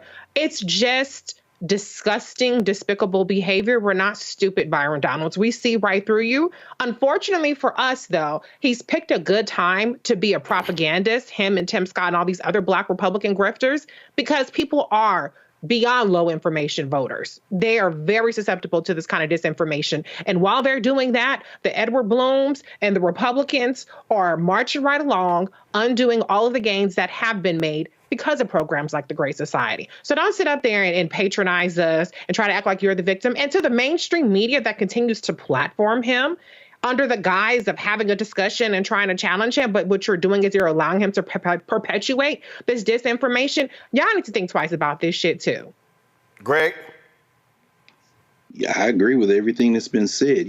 Byron Donalds has benefited from the policies pushed by the very party that he is attacking now. When he was down there at FAM, and I know that all the rattlers out there are relieved that Byron Donalds transferred to Florida State from Florida A&M, so that they don't have to claim his funky ass. But whether it be the check case, that theft case back in 2000, or the marijuana possession case, the kind of things that almost tripped him up as a young man. But the state of Florida, perhaps less conservative than it is now, had diversion programs in place so that he could actually, unlike his master, his lord and master Donald Trump, who's now a convicted felon who can't vote in the state of Florida, but Byron Donalds had a path forward. It's interesting, Roland, you, of course, just walked us beautifully through the history of Lyndon Johnson's War on Poverty, which kicked off, of course, in 1964.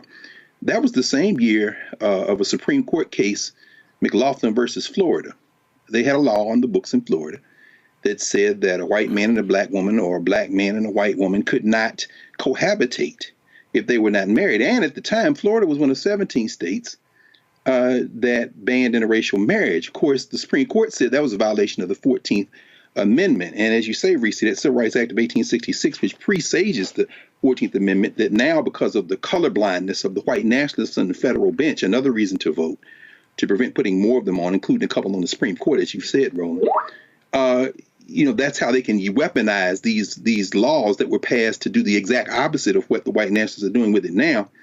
But McLaughlin versus Florida said that, you violated the 14th Amendment.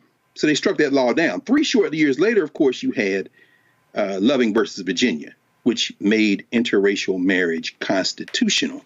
I said that, bans on interracial marriage in the 17 states were unconstitutional that had them. And I only bring this up as a prelude because 11 years later, Byron Donalds was born. And when he got married to his wife of 23 years, this white woman, Erica Donalds, he wouldn't have been able to sleep with her and live in the same apartment when he transferred to Florida State, which is where they met.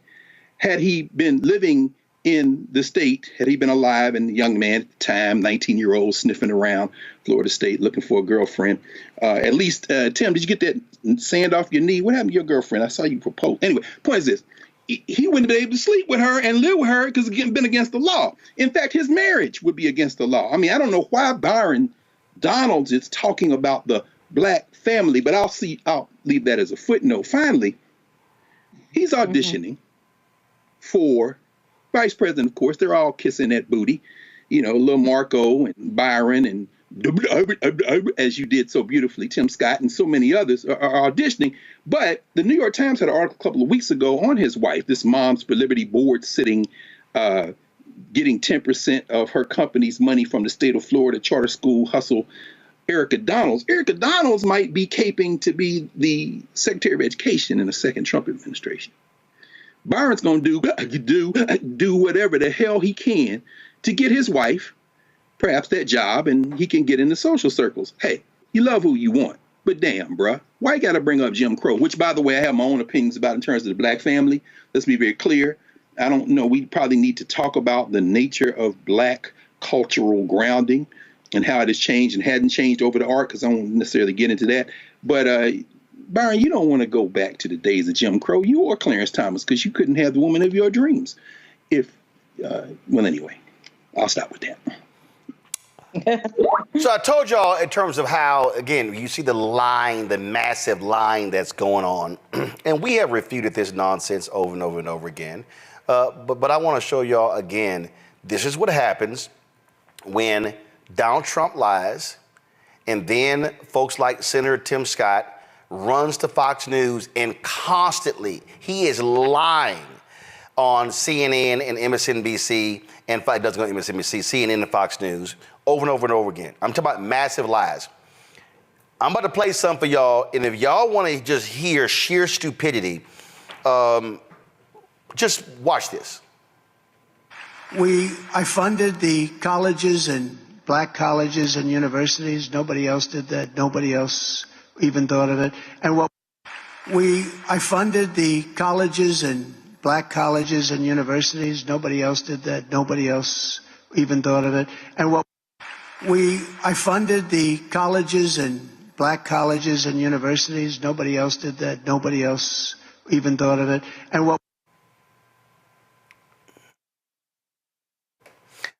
Kimbrough put this tweet out. It's past time for all HBCU supporters to push back on this narrative.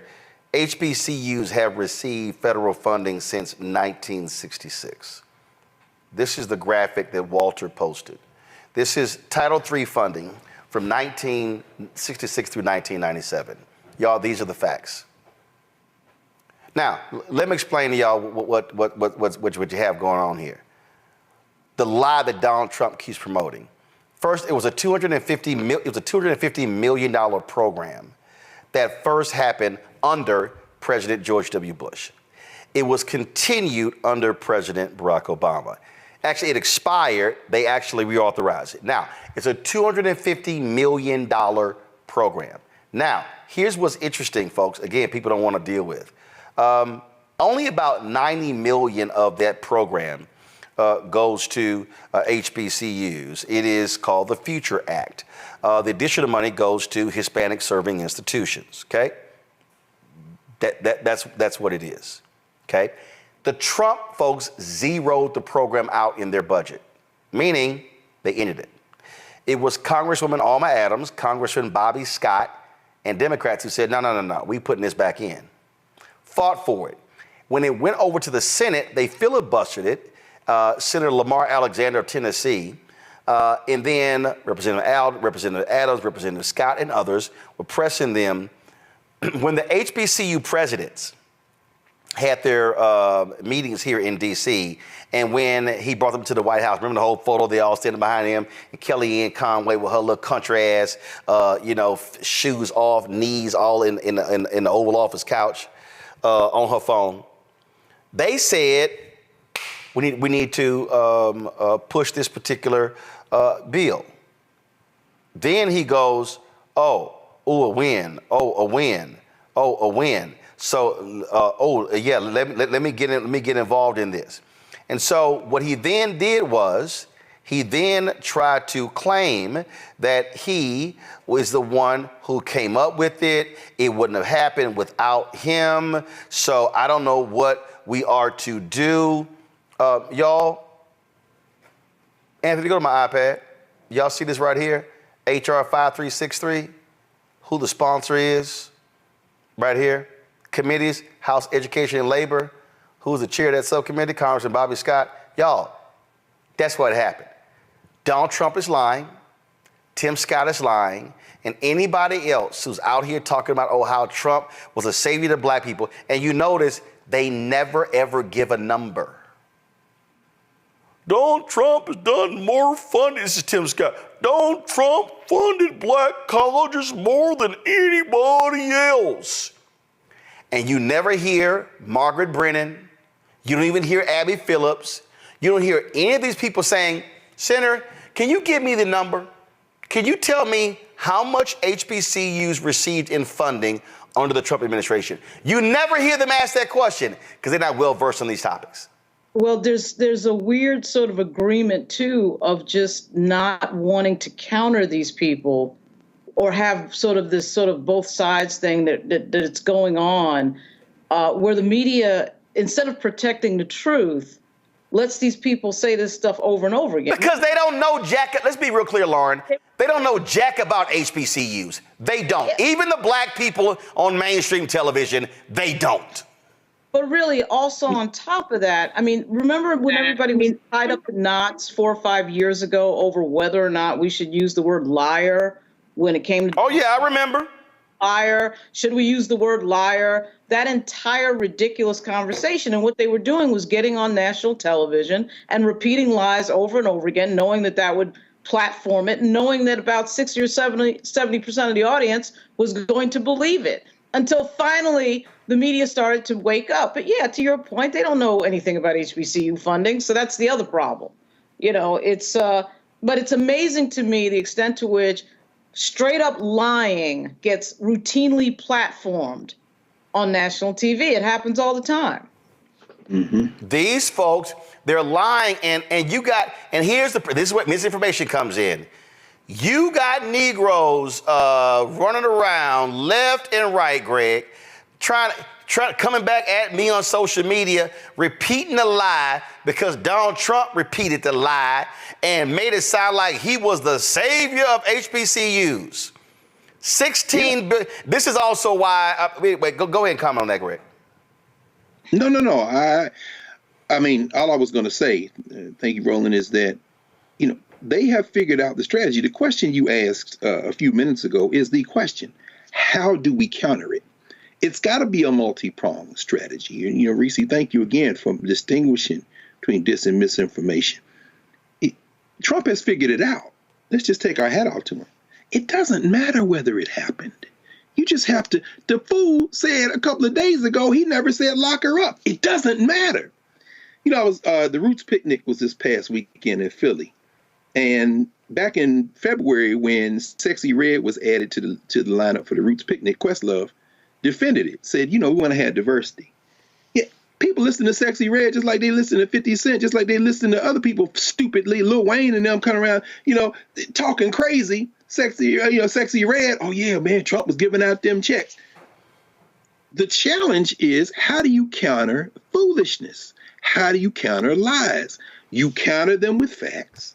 You counter them with doing what you're doing right now, what we're doing right here, but you also counter it by creating a narrative that is very clear and that not only says we have a clear choice coming up in this upcoming election, but that I really think this. We need to start narrating this not only in terms of the right and the left and Democrats, Republicans, and fascism, good versus evil.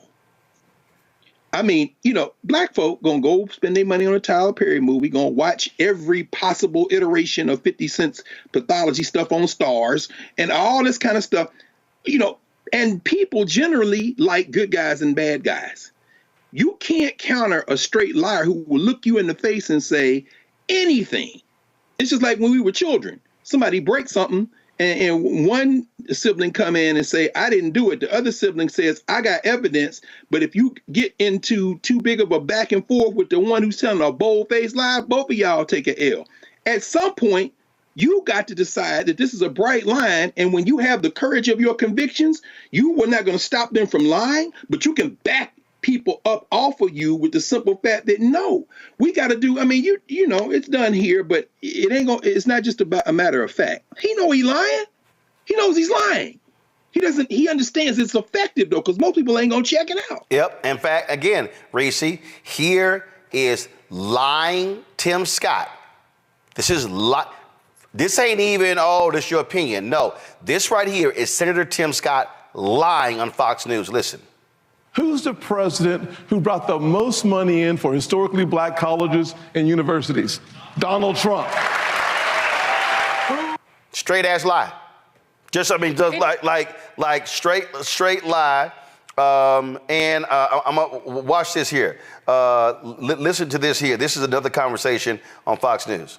I think the Biden team needs to make a positive case for what they're doing.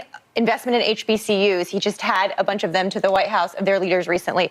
A lot of employment opportunities for Black Americans. They have a positive story to tell. I also think they do need to draw the contrast with Trump. The way he talked about Black Lives Matter, the Central Park Five, those are real things Donald Trump has said. There's a story out today about Trump's very... Now, so here's the thing that, again, that folk got to pay attention to, got to understand. And this is also what happens when you step on your own message. It was a couple of weeks ago, Reese, when the Biden White House announced it was beginning on a Thursday, $16 billion to HBCUs. Well, guess what? The next day, the Department of Justice came out, reclassification of marijuana. There were more posts on the Biden-Harris social media pages about the reclassification of marijuana than the $16 billion. I then went to, and remember, we had Cameron Trimble, who used to work at the White House at the digital operation, on the show, and he was talking about, he said, I'm sure the information is on all of the HBCU Instagram pages. I pulled them up. It wasn't. No. It wasn't, because I immediately checked. It wasn't on Watch the Yard. It wasn't on all of them. And again, this is a perfect example of how not only the Biden-Harris administration, but also their campaign absolutely screws it up, because here's what I've never seen. I've literally never seen the Biden-Harris campaign pull the research and say, HBCUs got this in the 4 years of Trump. Let's say $4 billion. Biden-Harris, $16 billion. Contrast it. Don't just let the lie stands go. No, you gave them this, we gave them this. You tried to get rid of the program that you claim, and this is actually how we saved it. I'm like, damn, if you're gonna fight, damn it, fight. Right. Well, here's the thing, too. In addition to inadequately taking credit for the things that are happening under this administration, they concede too much ground to Trump in terms of what he actually did. Here's a headline. March 22, 2018 from News One. Secure the bag. Kamala Harris helps get millions for HBCUs. A funding increase was included in the Senate's omnibus spending bill. This was something that I talked about so many times as an advocate for Kamala Harris. It was a 14% increase in the Senate omnibus. Be clear. I know we talk a lot about what Congresswoman Alma Adams did, but Vice President Kamala Harris, then Senator Kamala Harris, and Tim Scott was her colleague, he would know this, was in the Senate securing additional funding for HBCUs as well. I remember during COVID where she secured $5 million for Howard. They have a hospital and a medical school, and she got into a Marco Rubio because he was like, why are they getting $5 million? And so she did so much work, and Democrats, remember there was a time under the Trump administration where the Democrats had the House. They don't do enough to counter the fact that a lot of the things that Trump wants to take credit for were actually spearheaded and a result of the Democratic majority in the House and through advocacy and actions that were done through senators. And so they have a winning story to tell under the Biden-Harris administration, $16 billion for HBCUs. It's not even including the things that they did around HBCU safety grants. They're constantly bringing in HBCU presidents, the Divine Nine presidents, and all these other Black organizations. And then it's crickets about it. I mean, you can't just post a picture on your Instagram or on your Twitter and then leave it alone. They let these stories become a 1 hour, 2 hour story as opposed to being incorporated into their greater disciplined messaging strategy. And so that's where they continue to fall short. And unfortunately, the other side is very smart. Trump, he had the Trump Platinum Plan, which was bullshit, but he knew how to message it. He'll say HBCUs. He don't give a damn about HBCUs, but they know how to message it. Well, in fact, constantly invoke. In fact, this person, somebody named Andre Johnson, who is a professor of communications, also is an author. He put this tweet up. He said, the reason why folks think Trump gave more money to HBCUs was because of this photo. The photo speaks volumes. So what is the moral of the story? And so here you go. So this is what he did. It was stagecraft. What he did was brought him to the Oval Office.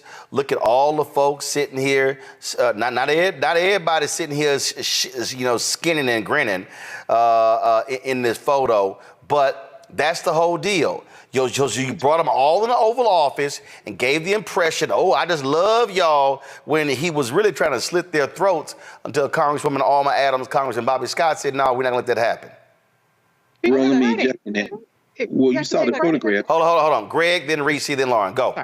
Just very quickly. You saw the photograph there. You saw who was standing right there to our left, his right. And that was, of course, the president of Tennessee State, who has been deposed by the white nationalist legislature there, and they flipped the board. That's President Glenda Baskin Glover. She is not a Trump supporter. She's behind the cotton curtain. The president of the United States calls. And I just want to wrap this up with my little comment, and I'll get out of your way, Reese, with going back to where you started tonight's show, with a federal intervention, calling for a federal intervention in the rogue white nationalist state of Texas. The same thing happens with higher education. Right now in Mississippi, they're going to go after several HBCUs again. Valley is under the threat. They're going to keep digging at Jackson State. In a second term, what we need to hear from Biden-Harris is not only what they've accomplished, which is very important, but what they're going to do next. All of the money that is owed the HBCUs, it's time to go to court now. And it's time for you to put that in your stump speeches when you travel through the South. It's time. The vice president can't do that. The president's going to have to green light that. Y'all need to get off the fence chasing these three toothless white voters and decide whether you want to win this election or not. And that's going to require some debts that are going to be paid forward when you win in November, if you want people to come out. And one of those debts, as it relates to HBCUs, is going after these white legislatures who have made a blood oath to destroy black colleges behind the cotton curtain in the neo-Jim Crow South, including Mr. Donald's almost alma mater, FAMU. We've got to be aggressive now on what you're going to do going forward, tied to what you've already done. At least that's my opinion. Reese.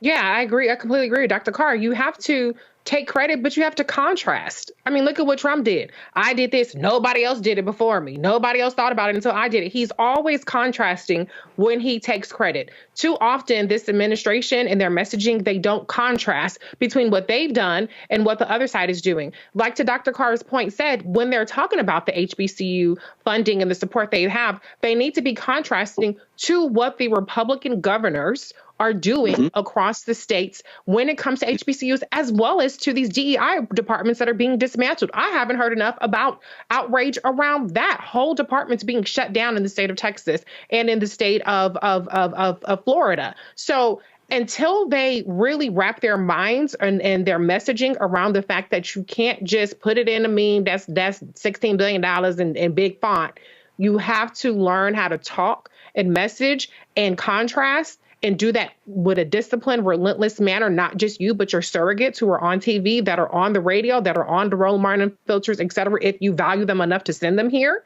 then you're going to continue to be losing to a very simple message. Donald Trump did all this stuff for black people when it isn't even true. Lauren? So I think that to get back to the photo that you put up there, Roland, I was actually there that day in the Oval Office when that happened.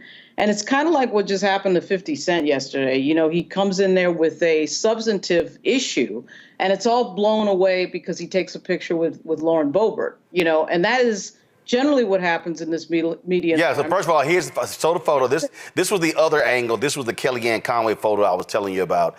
Right. And then it was all imaging right there. And to your point, about the 50 Cent, we find that because I commented on this here. And so he decided to post his photo with Boebert, which I'm like, So first of all, again, to your point, here's a photo of 50 Cent all smiling. Congressman Steve Scalise, Republican Majority Leader, Louisiana, he puts boom. He puts that. Then here's the photo. Lauren Boebert, Colorado Republican, making the White House look good. That's what 50 Cent posted about her. And then Speaker of the House, Mike Johnson, my fellow Shreveport friend, said he is happy to see me making things happen, creating lots of jobs. Go ahead, Lauren. Yeah, so as you can see from that photo array that you just put together, he met with a bunch of members, Democrat and Republican, right? So you've got to be, of course, sophisticated about what is likely to happen when you are trying to advocate for an issue and you're black in this country and you meet with a bunch of Republicans who clearly don't care about that issue. And I asked them at the press conference, and Ben Crump answered, what exactly did you guys talk about with the speaker when it came to black economic empowerment? What exactly did the speaker have to say about that? And I take it from Ben's answer that the answer was pretty much nothing. Okay, so there's that issue. The other thing is, and it kind of makes me think something Reese said about, the way that the White House packages their information. I mean, we do have to remember that we live in an era where the media is completely changing into something else. Their business model is failing, and their desperation to get traffic and to get people paying attention is wrapped up in the fact that, they are giving us things that are not important because they know that drives traffic. So when the administration puts out important information, the struggle becomes getting this version of the media to actually broadcast it, which I think is a really big struggle that is not necessarily their fault, even though, yes, they could do better, certainly, with the short-term information platforms like TikTok and Instagram, and I'm totally in agreement with that. But one of the things that I keep seeing with this media, particularly these bigger platforms, the Post, the New York Times, et cetera, they're not necessarily interested in anything that doesn't drive traffic. And so there's a collision between important information and driving traffic. And when they become less interested in important information, then the community is not served very well. No community is served very well. And that has become a massive, massive problem. Yep. A massive problem that I don't know that anybody has the answer to right now. Well, and here's the deal. For anybody out there, this is real simple. I love all y'all folks who run y'all mouths. Hey, you sitting here on the plantation, you got your biscuits. We're stating facts. We're stating facts.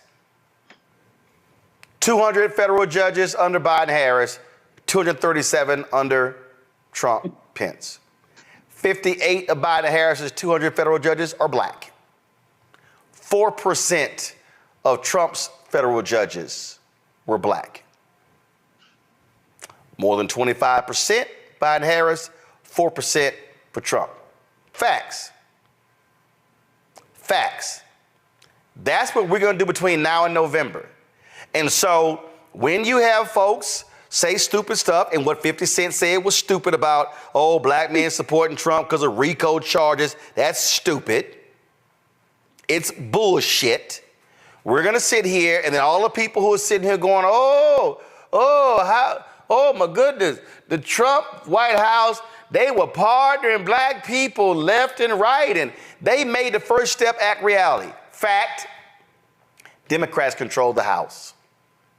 Congressman Hakeem Jeffries, Congresswoman Sheila Jackson Lee, Congressman Cedric Richmond, they were driving that. It passed the House. When it went to the Senate, Republicans control, guess what? Senator Dick Durbin, Senator Kamala Harris, even Senator Chuck Grassley said, bill ain't good enough, make it better. Then it was improved. That don't happen without Democrats in the House and Democrats in the Senate. Those are facts. So if y'all want to give Trump credit for the First Step Act because he signed it, that's like giving Ronald Reagan credit for MLK's birthday when he opposed it the entire time, but he was forced to sign it. These are facts.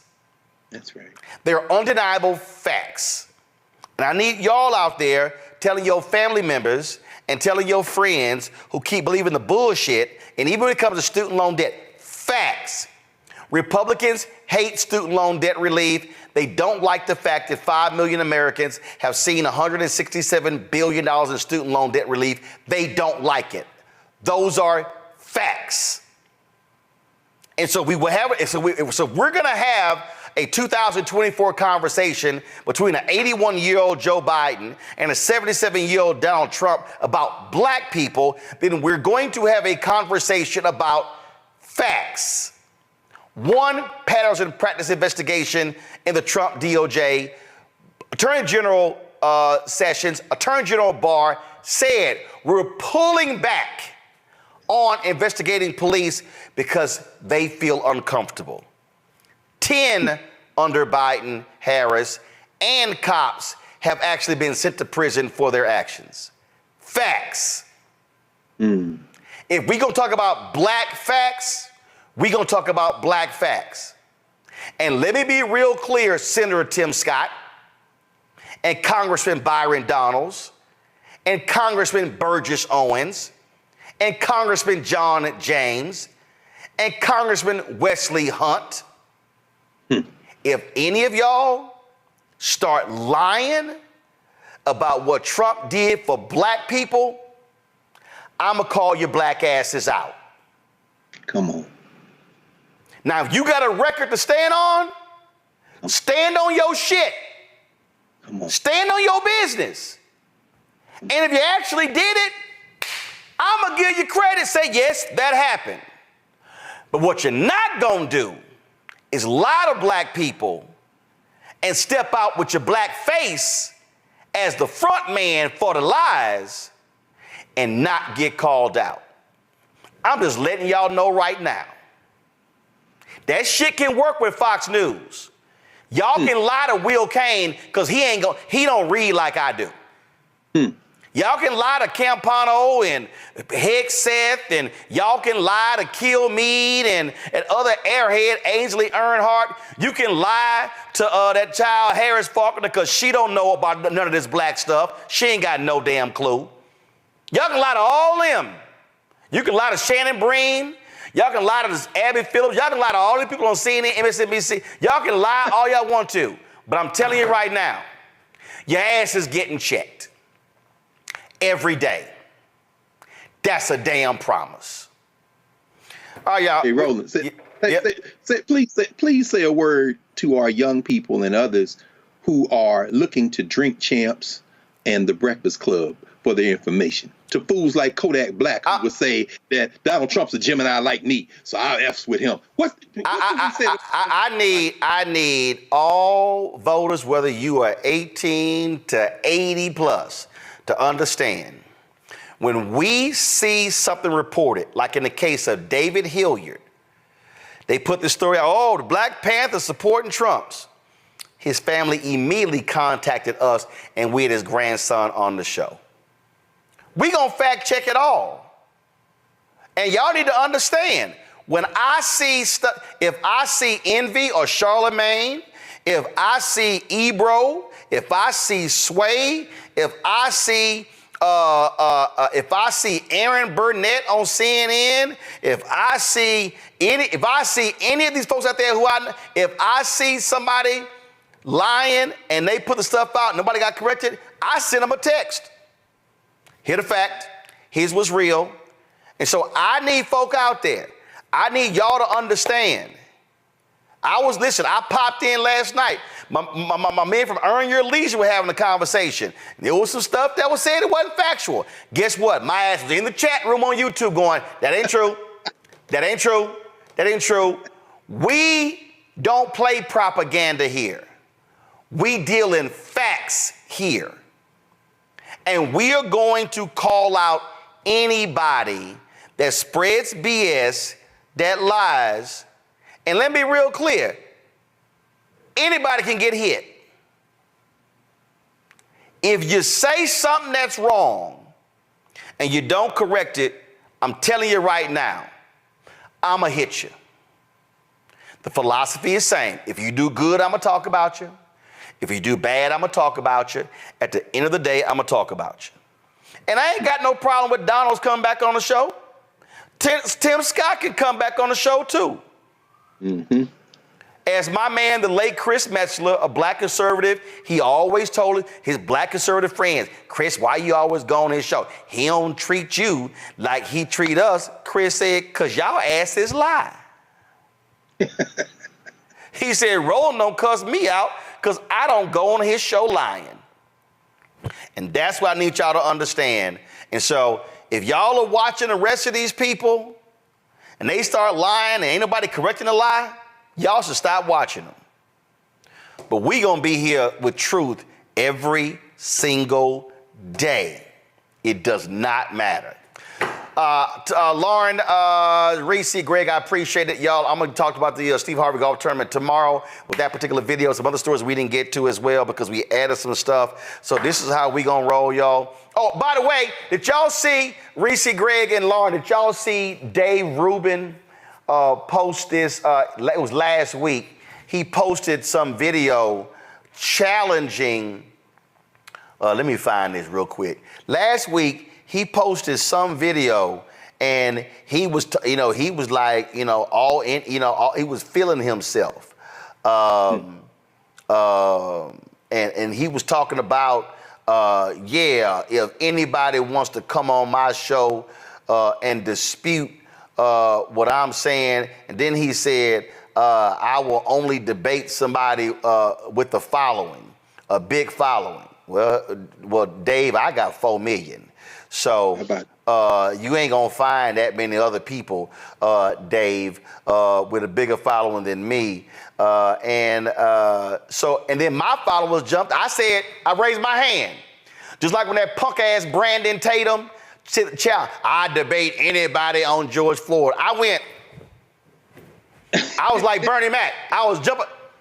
That punk ass never called. So Dave Rubin, where you at? Where you at? You said you will only debate somebody with a following. Okay, Dave, where you at? I'll go on your show. But we gonna simulcast it because guess what? Don't think for a second, and then it's gonna be live. But I just wanna let y'all know, I ain't scared of none of these people. Y'all need to understand there's a reason why Fox News don't call me. There's a reason why, hell, even some of these progressive folks don't wanna call because they don't wanna handle that heat. I'm telling y'all right now, the way you deal with these right-wing, crazed, deranged MAGA people is you ignore what Michelle Obama said. You bust their ass. Bust their ass every single time. They lie, you bust their ass. They keep lying, you bust their ass again. That need to be on a t-shirt. That's right. That need to be on a t-shirt. When you lie, we gonna beat that ass. That's what I'm telling y'all. That's the only way, because to all y'all, I'm telling you, the amount of lying is going to quadruple between now and November. Absolutely.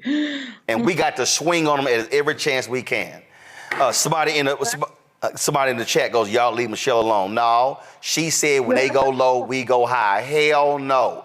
When they go low, we go lower. We go. Matter of fact, I just want y'all to all know. Ask any wrestler, how do you win when you wrestling? You gain leverage when you go lower. You ain't never seen somebody win wrestling fighting with the shoulders. When you get their ass by the thighs and the waist, then you can take them down. Some of y'all gonna get that by tomorrow morning. All right, I appreciate it, folks. Thanks a bunch. I'll see y'all later. We gonna keep doing what we do. Folks, don't forget, support us in what we do. Y'all know how we roll. We gonna bring the funk every single day. Don't matter who you are, we gonna hit you. And so we want y'all to support what we do. So please join our Bring the Funk fan club. Send your check and money order. P.O. Box 57196, Washington, D.C. 20037-0196. Cash App, $RM Unfiltered. PayPal, R Martin Unfiltered. Venmo is RM Unfiltered. Zelle, Roland at RolandSMartin.com. Roland at RolandMartinUnfiltered.com. Download the Black Star Network app. Y'all, we at like 80, we should be at 100,000 downloads easy. Download an Apple phone, Android phone, Apple TV, Android TV, Roku, Amazon Fire TV, Xbox One, Samsung Smart TV. Be sure to get my book, White Fear, How the Browning of America is Making White Folks Lose Their Mind, available at bookstores nationwide. Get the audio version on Audible. All right, folks, I got to go. I'm going to see y'all tomorrow. Y'all know how we do it. Holla! Black Star Network is here. Oh, no punch! I'm real revolutionary right now. Thank you for being the voice of Black America. All momentum we have now, we have to keep this going. The video looks phenomenal. See, there's a difference between Black Star Network and black-owned media and something like CNN. You can't be black-owned media and be scared. It's time to be smart. Bring your eyeballs home. You dig?